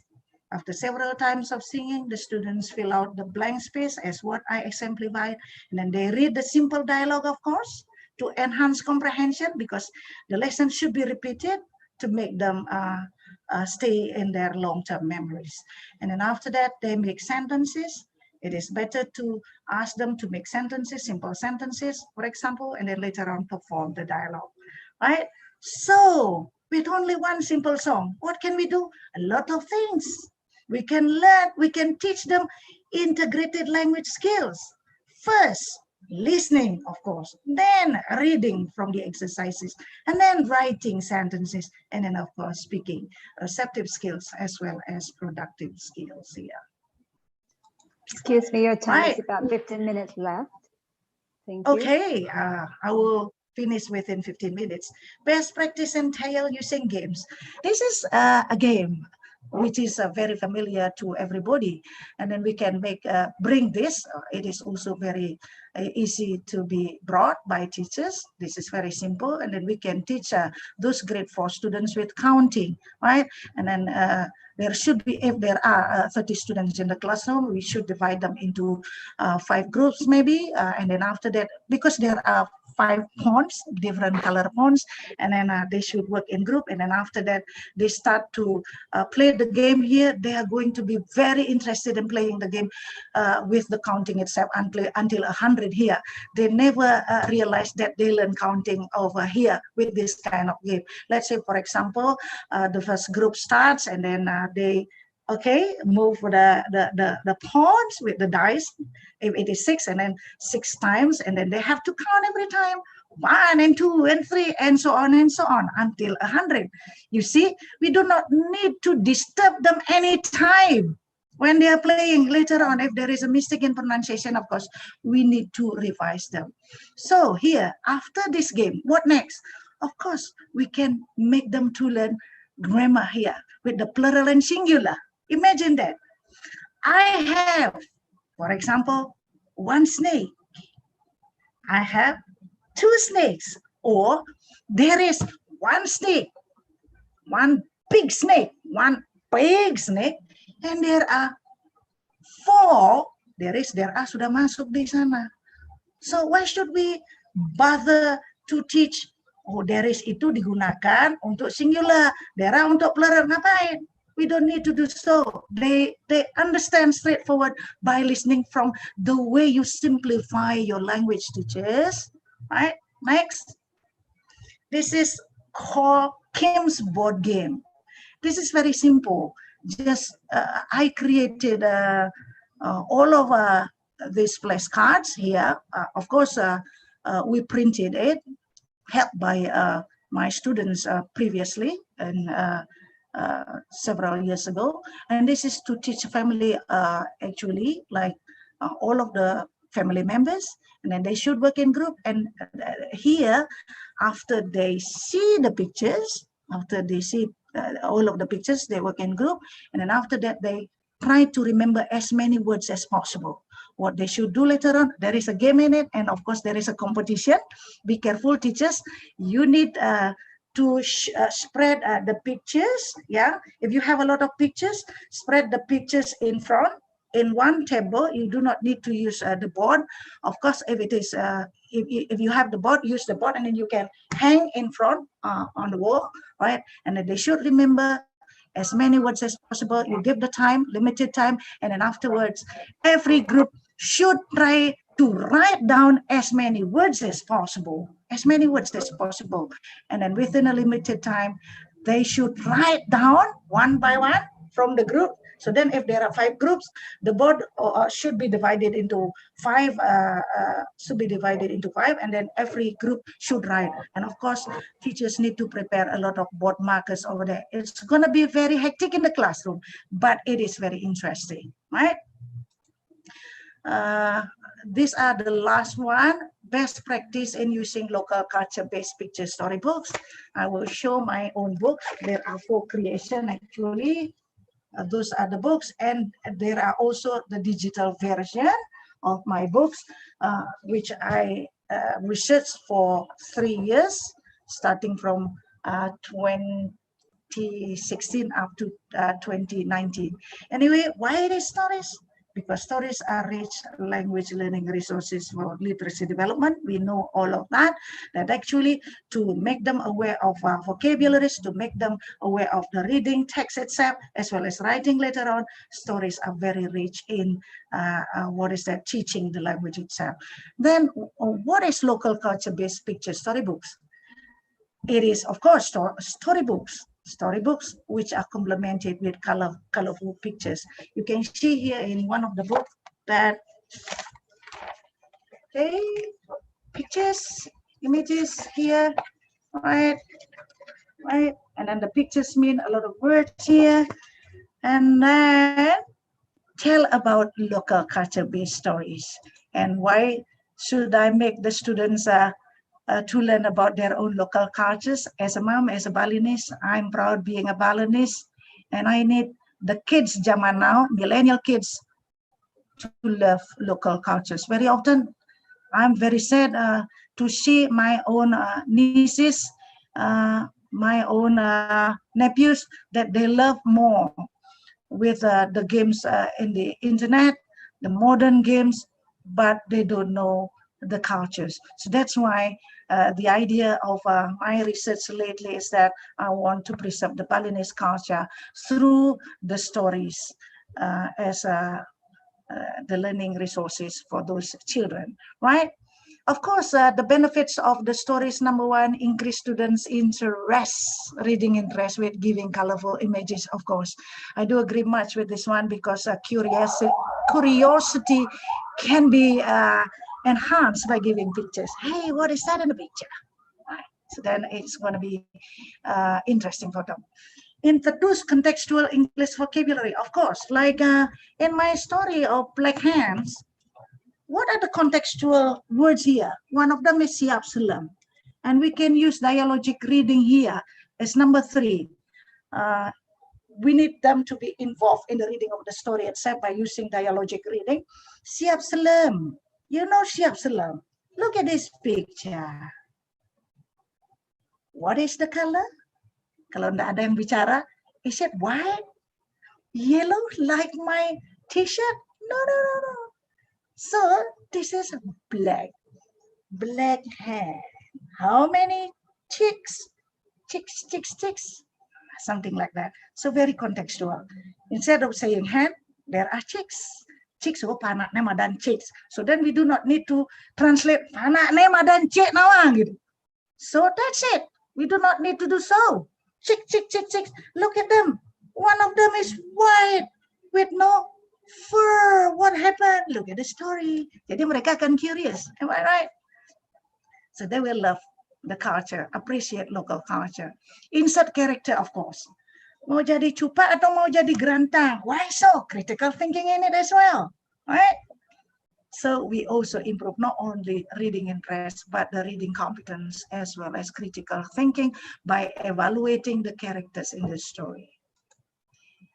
You can find out the links of my stories later on. Yeah, I will share my PowerPoint, of course, to all my lovely, beloved teachers and prospective teachers.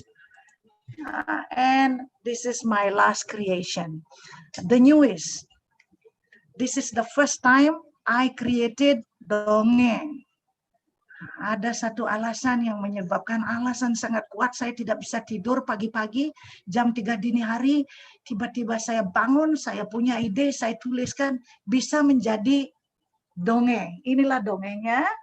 Kalau mau yang cetaknya ini 70.000, sedangkan yang digital itu ada alamatnya. That's the address of the what is that, the penerbit ya. The publisher, I mean, Nila Chakra. Thank you, Nila Chakra, for publishing my creation. The first dongeng, of course, I have other books here, but the first dongeng is this one, for literacy development, for students learning 2 languages. The most important here, there are 2 languages, English and also Indonesian, and comprehension is going to be easy. So last but not least, this is a quote from myself. The most important is not who to teach. It is not the professor who teaches you, but how to teach. Imagine that, keep it in your heart, all of the teachers, how to teach is much more important rather than who to teach. For me, who to teach is important, right? But how to teach is far more important. And thank you very much. Om Santi. Santi, Santi Om. Yes. I stop my screen share here. Yes, please. All right. Well, thank you so much. I do agree that the idea of the nature and abbreviations of teaching sounds interesting in sharing sessions. It was really comprehensive. You are so cool, Professor. Thank you so much. Thank you. All right. Okay, now we jump to discussion in sharing stations. Or please use questioning in Q&A or raise hand feature. And don't forget to leave your questions by mentioning your name, institutions, and to whom the questions will be addressed. All right. Let me check first. Right. Okay. So is anyone want to pose a questions? There are 2 great speakers in this moment, Prof. Radmi and also Mr. Perdana Scholastica, with their brilliant ideas in teaching for young learners. Right? Okay.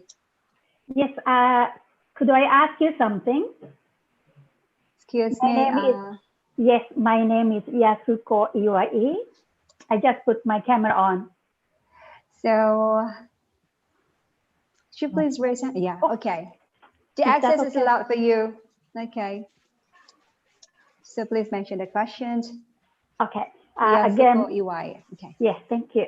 again, my name is Yasuko, and I'm on the 7th semester ELE from Undixa. And Professor Latmi is I am her academic daughter also. And I have a question for Mr. Purdana. Okay. In the last half, you explained about the teaching from stage 1 to the final stage, right? And I have a question about when you talked about students writing a diary or a journal. It was, I think, right before the final stage. Yes. And my question is, after students writing diary or journal, and I understand that they put those papers in a box. Yes. And my question is, what do the facilitators or school teachers do with it, with those comments from the students? What is the following action? Yes, that's my question. Thank you. Okay. Okay, thank you so much, Miss Yasuko. So the questions will be posed to Mr. Scholastica. So the question is, what the further reactions or further activity for the facilitator after they've got a diary or journal in the box? So what's the further reactions, or what will the facilitator do regarding to this? So time for you to answer straightly. Thank you for your question. That's very, very good questions. And I really appreciate you, Yasuko Iwai. Yeah. This is something that most students also like. They love writing, especially those that are introvert students. They love writing. What they did was they mostly they write how they feel about what they have experienced during a few hours, and then how they feel about the facilitators, how they feel about something. It's random, and this is for us important, really, really important to know how they feel. Right. Knowing how they feel is gonna make us think of what's next. Meaning that this is used for us to evaluate and reflect. Right. I mean, good if they feel good, right? Good if they feel good, and then this is also an invitation for them to start creating a habit of celebrating and seeing good things they have experienced, and so they write that down. So the good thing that they have write down is gonna stays there in the long-term memory. They feel that it's important for the children to have good experience and meaningful experience. They will bring this, and I believe it's gonna affect the way they make decision in the future in their life.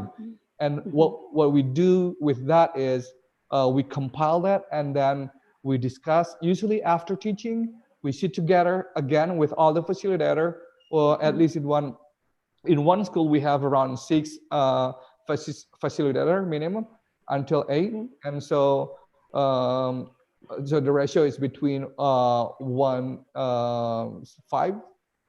teacher for 5 students. And so we talked about it again, we see how they're feeling, and then we make an evaluation. So we make an evaluation on a weekly basis. Right after we teach, we usually have lunch, and then we sit together again, and then we jot down, oh, this is important, this is what happened. Oh, look, this is how they feel. And then we ask again what happens. So I guess this reflection is completely important for us as facilitator to define and design a future activities, or at least it could be used for future references. Maybe that's, I hope that answers your questions. Yes, you did. Absolutely. Thank Thank you so much. Thank you. You. All right, thank you, Mr. Perdana Scholastica and also Miss Yasuko for posing the questions. And next, we also have other raising hands here. So the access will be opened for Ajay Christian Alaba. The access is allowed for you. Sorry if I do mistake in pronouncing your name. Ajay, hello, I miss you, dear son. Ajay. Wow. I Just feel so unmute, I honored to have think. you here. I have Still already. mute. Ajay, please unmute.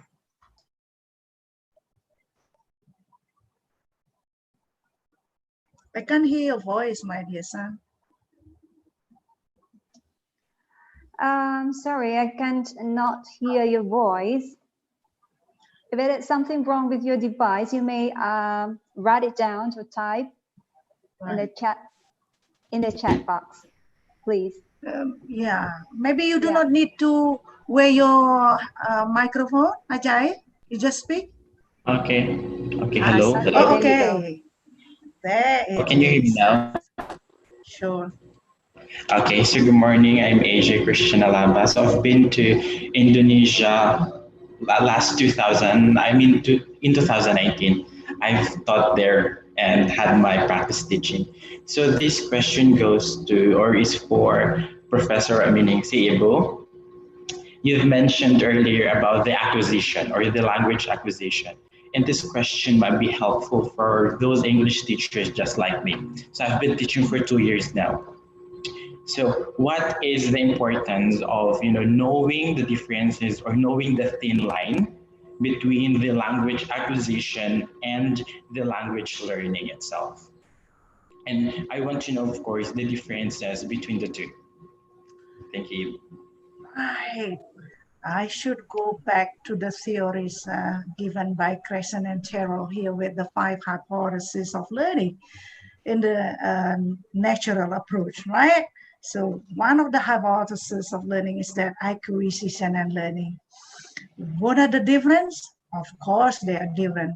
When the students learn something subconsciously, in other words, through the use of the language naturally, by the teacher says the model of the language itself, of course, they can pick up the language over there, and all of a sudden later on, they can use the language. That's acquisition. And of course, there is always learning in the classroom. What do they learn? From the songs, from the games, they learn the language. While they learn the language, like the greeting just now, like introduction from the sounds itself, and then later on, they can be guided to learn to produce the language. So then vocabulary learning through songs, language expressions is over there, grammar even is over there, all wrapped up in the song, and then later on, they should be made understand those of the language components before they are able to produce the language. They are learning the language over there, right? So then acquisition as well as learning happens at the same time when they are teaching. How to make it so? You teachers need to be a great model of the language, because anytime we use the language as the language of instruction naturally to communicate in the classroom, then there will be always acquisition to happen there as well as learning. Language. Most dominantly, it is learning because we need them to learn at that time. But of course, there is also acquisition at the same time happens. And of course, later on, with there are a lot of practices outside, this is no longer learning. They are already, what is that? If they listen to foreigners, guests using English, all of a sudden they can use a lot of expressions in English. Their acquisition is more important. I do hope that I answered your question, my dear Ajay. Yes, of course. My lovely and smart student. Yeah. We are very lucky to have you from the Philippines to join in. So this is more to do with the international webinar, my dear Perdana. I feel like it's international webinar. Yes, it is. I saw your post, Ibo. That's why I joined. Thank you so much, dear son. Thank you so I much. miss you so much. Okay, thank you so much, Prof. Ratmi, and also You're welcome. Jay, right? Thank you also for your participation. We still have participants who are raising hand right now. So next, the access is open for Nindi Dwi. Okay, time is yours. Good morning, everybody. My name is Dindi Dwi from 7E class FBA. Thank you, Miss Danny, for this opportunity. I would like to ask the question for the both of our Prof. Ratmi and Mr. Perdana, because I love the different answer. Thank you. Sorry, in my question, I will involve my opinion and my experience. Okay, good. As someone who has been teaching at English course, and now I'm only the student, the uh, the the COVID-19 pandemic has changed education forever. In my opinion, of course, online learning can be potential optimal if both of participants, students and teachers, are connected to each other. Can maximize the teaching and learning process properly. Yep. Personally, in e-learning, it's not like the teacher giving the assignment, then the student do not only like that. Actually, the differences between as a young learners, if we are an adult like me, and the kids for example, for elementary school or kindergarten, for me, the online learning classes are not effective for the people who are not familiar with the teacher-oriented learning, or according to the teacher, for example, for the kids, for the oriented learning, and the people don't have high commitment to learn independently on or self learning, as can be creative like us as a adults. So I had the experience with my cousin. He's in an elementary school. He was still the uh, in situation. He was still sleeping uh, when his mom did his work of of his school or mid test. So my question is, what are the tactic, or I mean about the strategy in how to in how to courageous them, especially the kids, so they can more learning themselves. And then what voices or words we should say to them that they can be adaptable to this situation of COVID. That's all for me. Thank you. Okay, thank you. So these questions is going to answered by both Prof. Ratmi and also Mr. Scholastica. So what I got here as a main point of the question is how to respond this e-learning in this recent situation through COVID-19. So who wants to answer first? Maybe for Whoever. the kids, for the kids. Okay, so let Mr. Scholastica answer first. Thank you. Welcome, me again. Yeah. Thank you for your questions, Nindi. That's really a good question, and that question is actually being asked by lots of people, not only you right now. Maybe people also in sorry, different for ourselves, because as adult we can learning by self. We can maximize use the tools internet like the PC and then such like that, because different from the kids they can use that. So right. So you think that the kids cannot use the technology and they need supervision, can and then maximize, and cannot and it's maximize. not effective, right? Yeah. I want to respond to these questions by um, uh, letting you know that I'm also a parent at the same time, even though I am a teacher. And I'm a parent of three super boys. The first is 7 years old, who is now in grade 2. And another one is still in kindergarten. And both of them are going to schools and also online learning. uh, what you said is real. That's the challenge to most parents, including me. But in my point of view, one of the most important things in this case is the well-being of the children. We gotta make sure the well-being of the children first. That is on one of the top priorities. Back again to what I explained previously. Uh, One of the indicators of the well-being is how much are this basic emotional need fulfilled. And if you ask how do I motivate, of course I believe every parents that have children's doing schools, online school, um, they motivate your kids.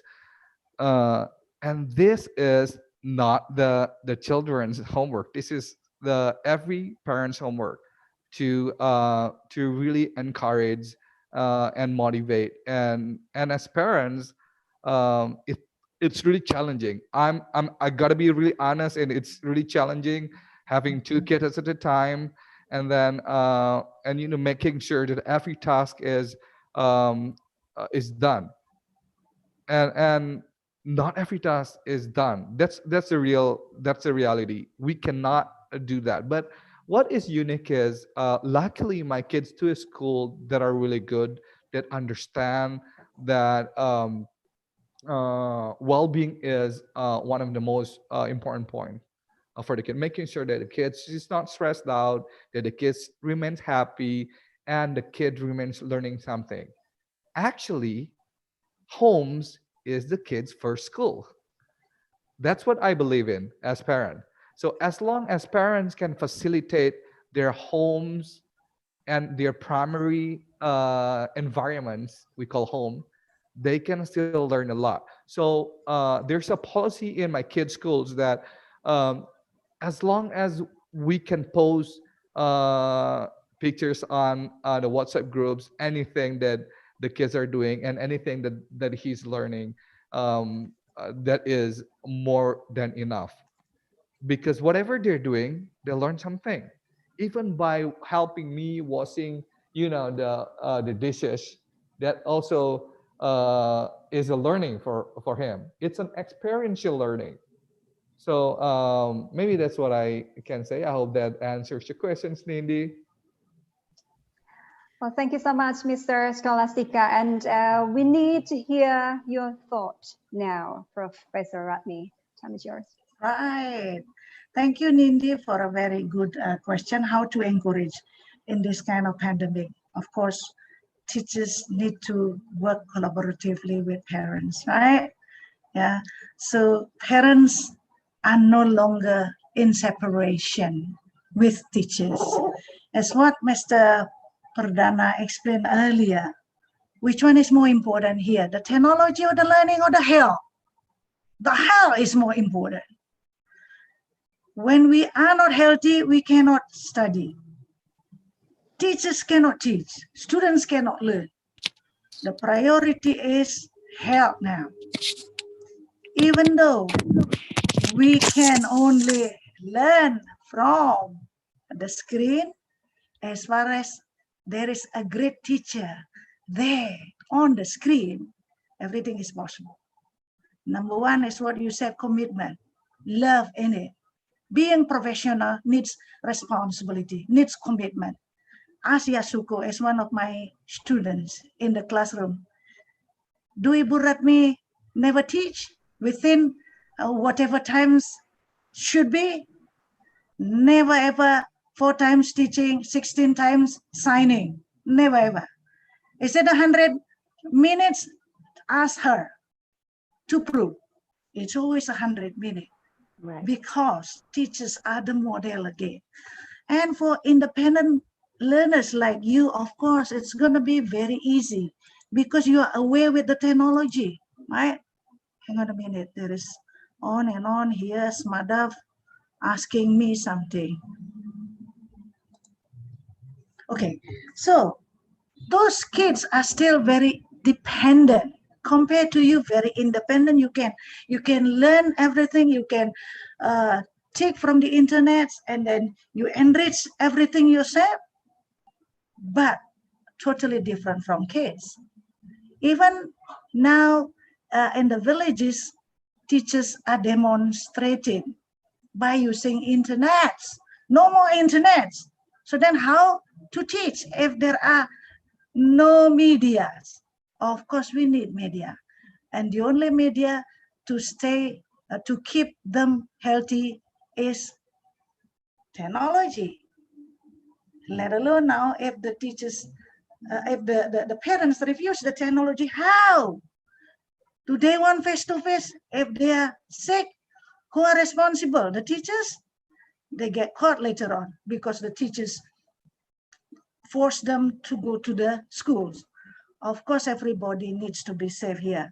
How to make the dependent learners to still learn?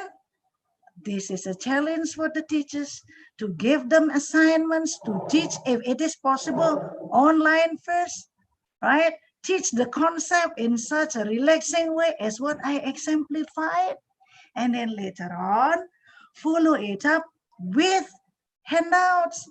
Give them interesting handouts like pictures, like crossword puzzles, for example.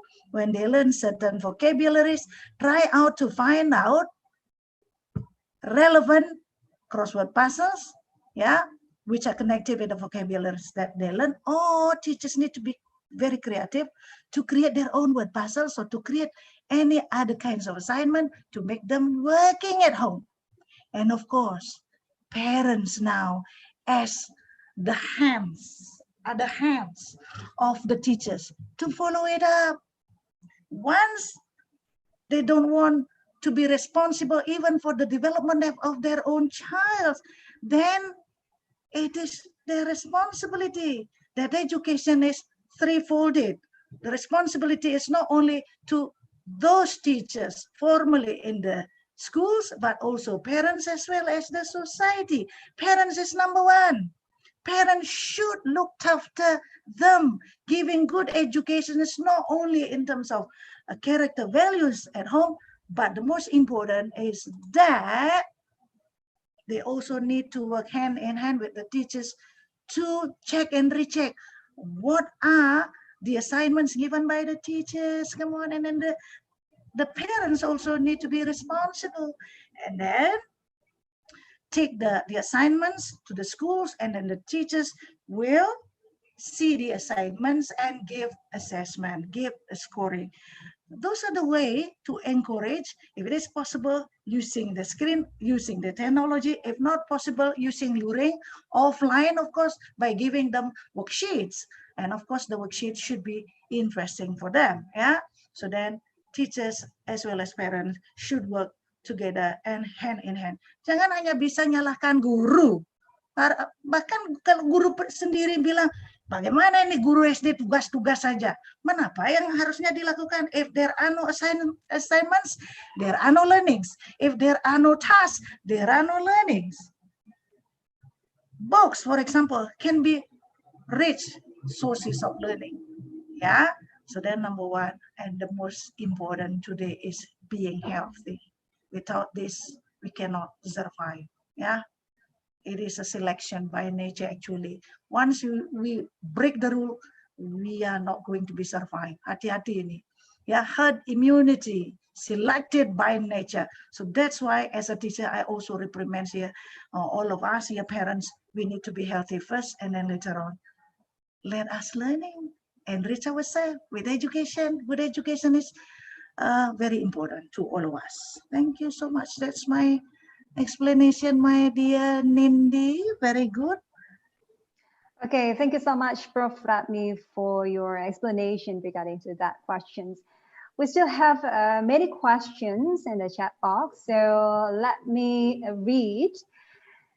These questions will be answered by Prof. Radmi. Okay. Okay. The question More than goes happy. to Prof. Radmi.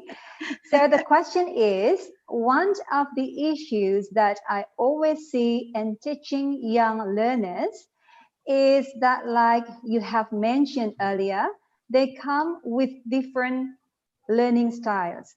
We as teachers are aware of it, but we sometimes need to compromise things due to the packed materials that need to be delivered and also time limit that the teachers have.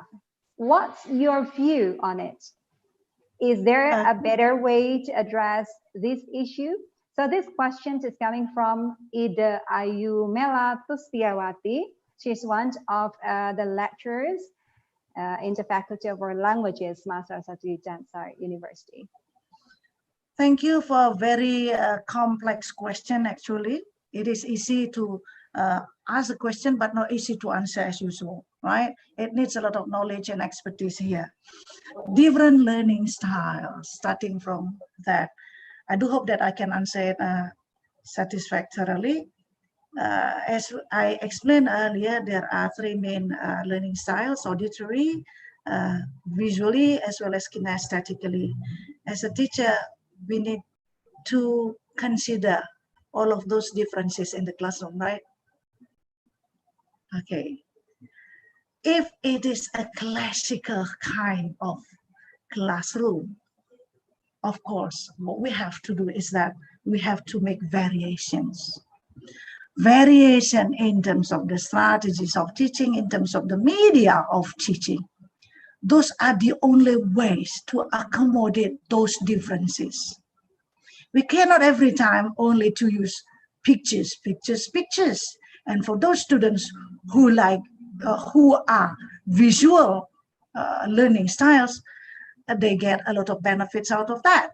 But how to make others who are auditory to also get benefits? Of course, we need to use other strategies, other activities. The dialogue itself, the song itself can be beneficial for all of them who are auditory, as well as the games itself. The games are very good for those kinesthetic students. They can move around to learn. While they are playing, they are learning something. They are not aware of learning something because they are enjoying the play. So those kinds of different of learning styles that the students have, when we teach in the classical kind of classroom, of course, those are the only ways that we can do. So every time we have to make sure that we use variation in the activities, variation in the learning strategies, and variation in the media that we use. So then we can, respect all of the differences of the learning styles that the students have. There is no other way, Ibu Dayu, right? So then before they are getting bored of our teaching, we need to, every time we teach, we reflect and then try to make the revisions, of course, what next, and then to be given to the students so that we can achieve the effective and efficient teaching and learning process. I do hope that I can answer your question, Ibu. And in this pandemic situation, of course, we can also think of those variations in teaching activities, teaching strategies, as well as media. The medias now we can use very, very easy, if it is possible, using technology-based strategies. It is very easy to explore and even to find out a lot of those kinds of modern medias to teach, to help the students. Right? Thank you very much. Thank you so much. We still have 5 more minutes, so let me pick one more question. I think this is the last question. Okay, it's coming from Ayurina from Ibu Dani, excuse me to interrupt you. I'm more than happy to answer everybody here, because even though until 1 o'clock, for me it doesn't matter. This is my commitment and my love to share. I don't want to dissatisfy people. I want to satisfy all of them. As far as it is okay with you over there, the committee. Okay. So let me pick one question here from Ayurina. So the question is, I have a question for Mr. Perdana and also Ibu Prof. Ratmi. Is there any challenge as an educator? So we are going to think about the time, Prof. Ratmi, later on. So please answer this. Thank you.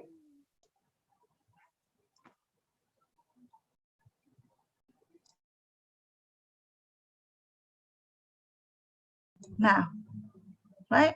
It's my turn now. Okay. Is there any challenge as an educator? A lot of challenges. I should say a lot of challenges.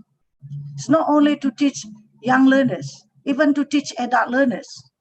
My biggest challenge is that how to make them honest to learn, to be responsible.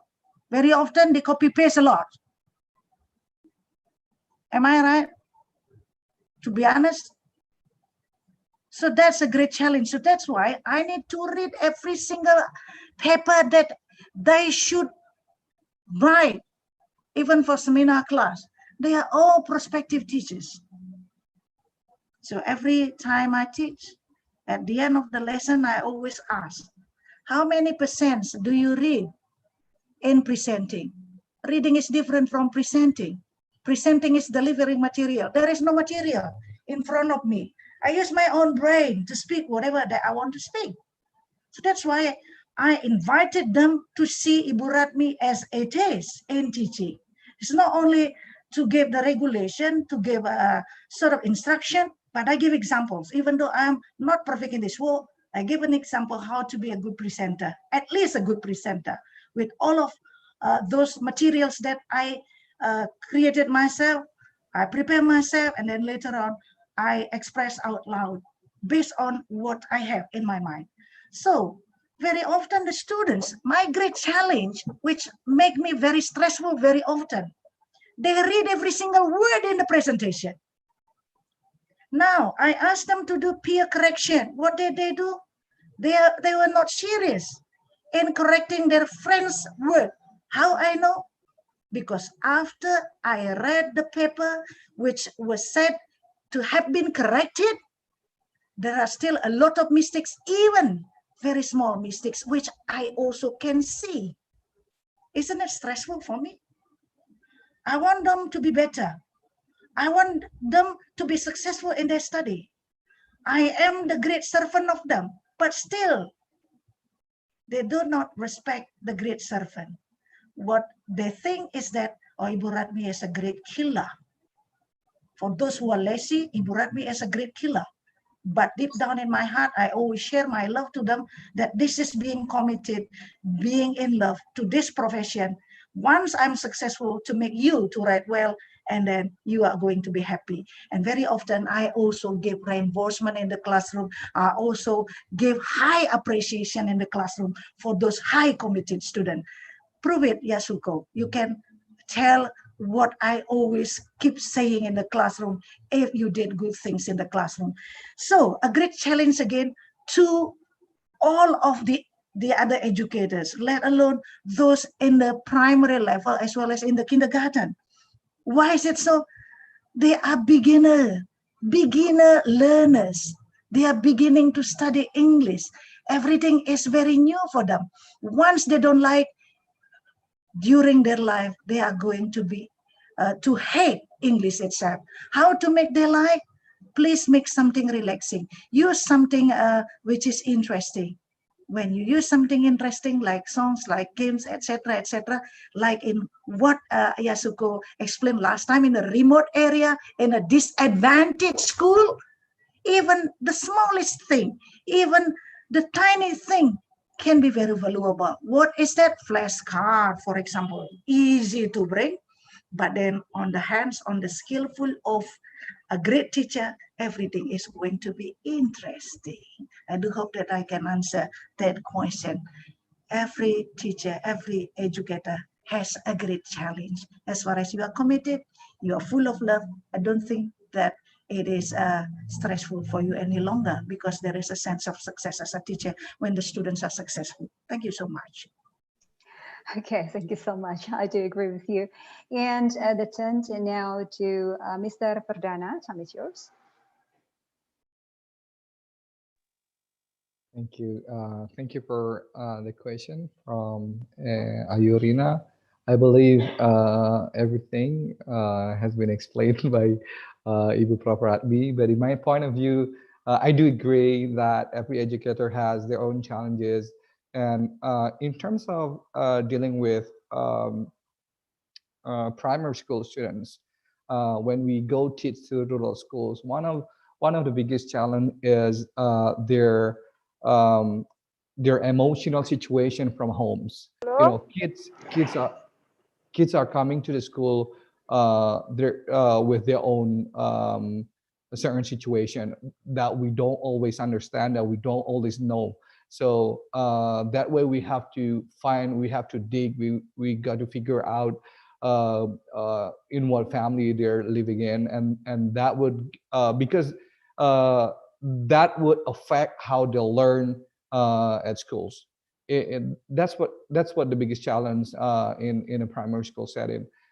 In terms of it, in a university setting, I guess one of the biggest challenges when we help educate the students, knowing the educates, understanding the educates as one of our effort as an educator to facilitate their growth. So one of the biggest challenge is when the students think they know but they don't. So that's one of the biggest challenges. It's really hard for us to help facilitate their growth when they know when they don't know that they don't know, but they thought they know. In our sides as an educator, in my side as an educator, one of the biggest challenges for me is to make sure that myself personally has to make sure to fulfill all the 5 basic emotional needs first from home, because most what we understand and what happens could be, we're not aware that we bring our problems to the classroom setting. So we should have time to let go of all that things, because I believe whatever we experiencing emotionally, it will affect the way we communicate to our students in a university setting, and then that would give an impact positively or negatively. So I have to be really careful in my own fulfillment of emotional needs. I hope that answers your questions, Ayurina. Thank you so much. So that was the explanation to both speakers. Rina, it's about challenge as an educator. So because we still have many questions, so the committee will extend around 15 more minutes. Okay, so I will pick another questions. Now it's coming from Ayu Cherisa, all right, to Professor Ratmi. So my question is, what is the best method in active learning to make learning more interactive and fun in the class? Thank you. Go to you, Prof. Ratmi.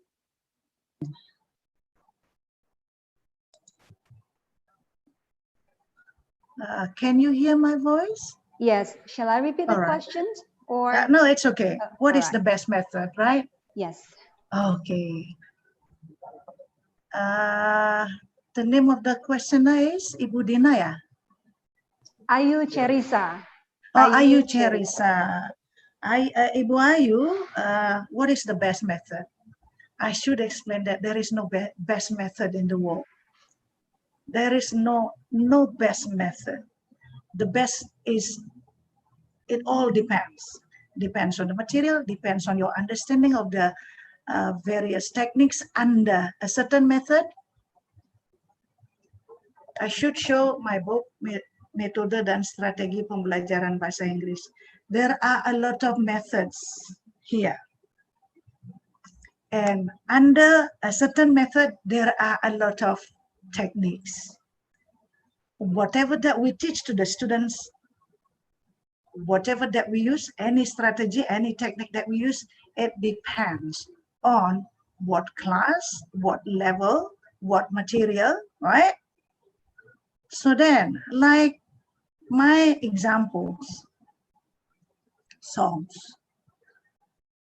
Where did the songs introduce? It is introduced under Suggestopedia. In this method, the music is very important. Why should we use the music? Because the music is relaxing. We need to develop students holistically, not only in terms of language knowledge, but the more important is the feeling of happiness, feeling of not stress in the classroom are going to help them to understand the materials. That's Suggestopedia. So we use music, we use song. Now, if you choose to use the storytelling, this is under CLT method, communicative language teaching. How to make them interesting? From the dialogic reading. So then they are not going to be sleepy in listening to the story. How can we make it? It's very easy. Starting from the cover, I give you example again to teach the kids. Kids, all of you children, look at the story. This is called Siap Selam. Mulai dari rumahnya, learning from experience. Do you have chicken at home? What do you have at home? Woi, jangan kejam ngomong. Dog, yes, anjing, dog. Jangan ikut gurunya anjing. Yes, that's great, dog. What is the color of your dog?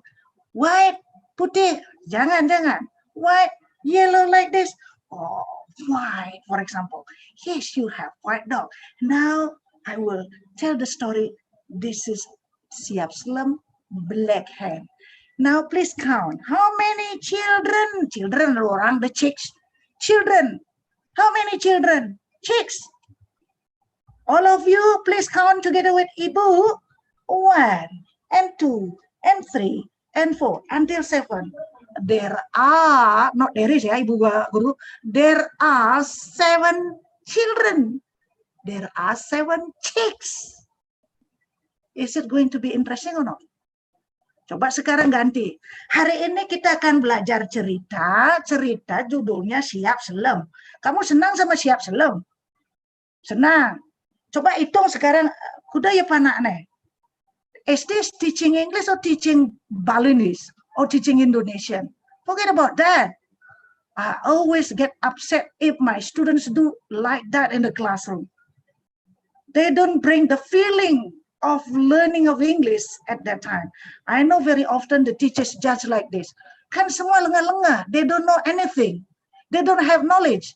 Because they are lengah-lengah, because they are stupid in quotation mark, that's why they are learning. To make them learning, there should be interesting technical strategy. How to make it? The power of your voice, number 1, the power of expression, the power of using the context here, everything, and then later on, at last, critical thinking is very important. Which one do you want to be? To be Mengkuo or to be a black hen? I don't like Mengkuo. Why you don't like Mengkuo? Because he is tricky or whatever it is. I like black hen. Why you like black hen? Very loving, caring mother, etc., etc. Sampai ke sana, itu akan sangat menarik. It's going to be very interesting and it's going to be very meaningful because we also connect with their experience at home with their animals that they had. As well, we use dialogic reading, so then they get involved, their feeling as well as their thought. Oh yeah, vocabularies are over there, sentences are over there, and then with the dialogue, they are brave to speak even only 1 word or even 1 sentence, whatever. Ya, kita yang harus pintar. Jangan nyuruh paksa orang pintar, gurunya nggak pintar-pintar. Apalagi the teachers are not proficient enough to speak English, and then ujung-ujungnya at the end speak in bahasa Indonesia as well as speak in bahasa Bali most of the time. Then the students are not able to produce the language. Anyway, that's it. Ibu Thank you so Ayu much. Teresa. Yeah. Prof. Ratmi, your explanations is very comprehensive. So Thank you very much. another question from Nikade Sukarini. All right, so the question is, I would like to ask a question for Professor Ratmi again. All right. Doesn't matter. So my question is how to think more critical, because in every subject of we are learning is more using critical than imaginations, except creative writing subject. So please answer. I'm sorry, I don't catch up the point here. Ibu Sukarini, what is the question here once again? So how to think more critical. Yeah. Critical, not practical, yeah. Right? Critical. Okay. Okay. Ibu Sukarini, how to think critically? When we think critically, we need to develop our critical thinking, starting from the why, and then sort of classifying things, analyzing things. Of course, those are the kinds of making us being critical. And of course, if the teachers themselves have been critical, and then we need to develop the students to be critical, because the 21st century skills is that one of the C, we have to develop the students' critical thinking. So again, based on the theory, the teachers need to not only teach about, but start with C4. Yeah, C4 means C4, 5, 6. What are they? Analysis. Yeah, evaluating something like moral values. They learn moral values by evaluating things. So those are being critical. And in creating a dialogue, that's also being critical. So then being critical here is not to criticize people. No, to solve the problem is also being critical. Let's say, for example, from this story. Hang on. We can make them to be critical from here. Look at the cover here. One of the boys here is big and another one is small. Which one might be a good boy here? Why? Those are to make them develop their critical thinking, right? And then later on, from the story, you can also make them to criticize in terms of the values here, to analyze the values. Like, for example, why they should take shower in the river. Now in the millennial era, nobody takes showers in the river. And why the Balinese people are naked on the top. Those are things which can be guided for the students to make them critical here. And then, should you be like this later on, naked to go outside in this kind of pandemic situation? Those are the things that making them critical. Should you be like this one? And then start to classify things, which one are not good, which one are good. For example, in terms of the behavior here, diligent is good, not diligent is not good, something like that. So they classify things here. So classification is also a kind of making them being critical. It's not only, what is the name? The name is Cupa. What is the name of another boy? The name is Gerantang. Selesai urusan. Kapan mereka critical thinking? If the teachers are never critical to give them questions, the questions should be made to make them critical. So start from you teachers, and then they are going to be critical. Gampang berbicara, susah melakukan. It's easy to say, but not easy to do. Thank you so much. Well, thank you so much, Professor. Well, dear participants, I'm afraid that we don't have enough time to answer the whole questions in both Q&A and raise hand feature. We do really apologize for that. So next, to end the session, we need closing remarks from both speakers. Start from Mr. Scholastica.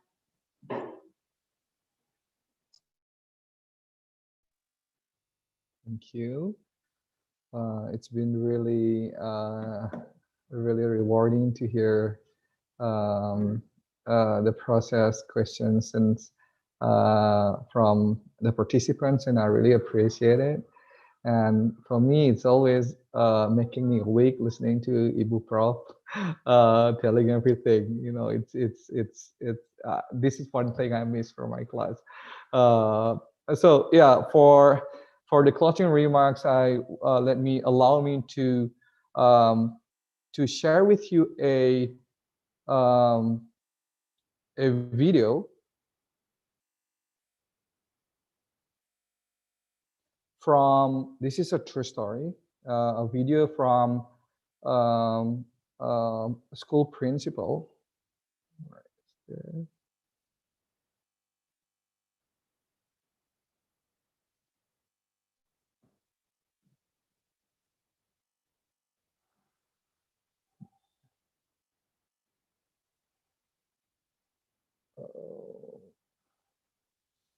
Give me some time.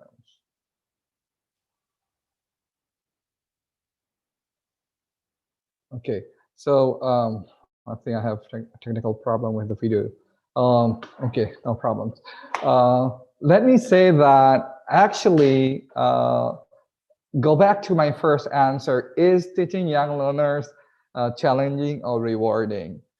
To close this presentation from my side, I would say that teaching young learner has always been rewarding at the end of the day. This is one of the ways I do to fulfill the need of being valued. So the more we give, the more coming to us. It's not things that are materialistic thing, but the more we give good intention to the kids in the rural schools, actually the more comes back to us.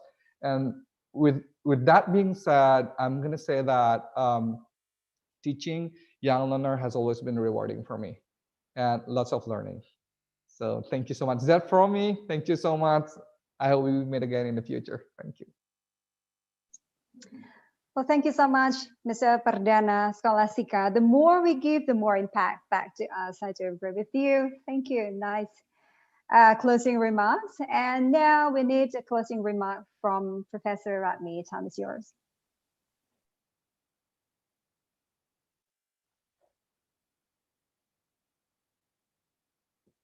Another book by me. This is a collection of my writings in the newspapers, opinion articles in a Bali Post, mostly, right? There are 33 articles here. And one of them, I mostly write something related to education, of course. And I remember quite clearly what I write based on one of another acronym, which is HAIL. HAIL, you know HAIL, the word HAIL? But this is not hail as it is, not the ice raining, but hail consists of 4 very strong influential words. That being a teacher is an agent of change. If you want our country to be changed into a more successful country, a better country, this is on the hand of the teacher as the agent of change. If you never change, the students never change. So how to change? Number 1, from the word, the acronym HAIL, honesty. Honesty is very important. Even to handle young learners, we need to be honest to them because they are honest. The inspiration of the teachers of their personal qualities, number 1, sincere, kind, and as well, they are very honest. Don't pretend that you know a lot of things. Honesty is very important. If you don't know, say that you don't know. We are not Mbah Google. We don't know every single thing in this life. So then Be honest. Say something good, say something correct. Number 2, authenticity. To show whoever you are. Ibu Radmi is this one. Holistically, you can see who Ibu Radmi is. The volume of the speaking is kencang, is loud, out loud, expressive perhaps, and very often the eyes open widely. It doesn't mean that Ibu Radmi is full of anger. No, that Ibu Radmi is authentic. Being a teacher, you need to be authentic, who you are as the experts in the material, who you are personally. Of course, the personality here, the qualities is that the qualities of good teachers. Number 1 is being honest, disciplined, professional, etc., etc. And knowledgeable is the last. Being knowledgeable is also important. Integrity. What is integrity? That's the connection between whatever that you say with whatever that you behave. Teachers are trustworthy people. Don't ever promise for not completing your promise. Promise is a promise. So that with the young learners, promise is very important. That's the integrity. And the last one, which is the most important for me, and this is the foundation of everything, that's love. Love is everything. When you have love, everything is possible. When you love the children, they are going to love you. With the love, everything can be achievable. The lessons will be easier to understand. They are going to love English. Who makes them love English? You yourself, teachers. So then, again, being a teacher, a great model of the language, love the career, love teaching English, and then they are going to love English. Thank you so much. That's the end of my presentation. What a great and lovely closing remark, Professor. Honesty, authenticity, integrity, and love. And dear participants, if you still need further enlightenment towards your questions, you may contact the speakers later on to the email given by the committee only in the chat feature, as well as a link for the materials. All participants who has joined in Zoom meeting, please fill the attendance form in the link given in live chat feature and live YouTube. Once again, I inform you that certificate will send later on to your email to all participants who completely join this webinar. All right, ladies and gentlemen, before this webinar is officially closed, we would like to capture this wonderful moment as an effort of us and keep the spirit of learning and keep progressing. Please turn to your camera on. All right, and the committee is preparing right now. Ready? Okay, on count. Get ready and smile. Okay, one more time. 1, 2, 3, go. One more time. Okay, get ready. Smile. Okay, love. Okay, thank you so much. Well, since the very limited of the time, we have to end the webinar for today.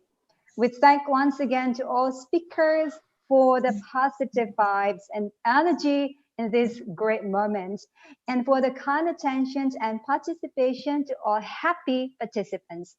We do really apologize for any inconvenience occur during the webinar. Have a wonderful day and goodbye for now. Bye-bye. Thank you so much, all of you. Bye, Prof. Stay well. Goodbye, everyone. Thank you. Bye, everyone. Thank you, everyone. Thank you. Terima kasih, Prof. Terima Ratih. kasih. Sudah Sama-sama. luar biasa. Sayonara, welcome. minasan. Most welcome. Thank you so Thank much. you. Thank you. Ah, Thank that's you, the Ibu. video now. Yeah.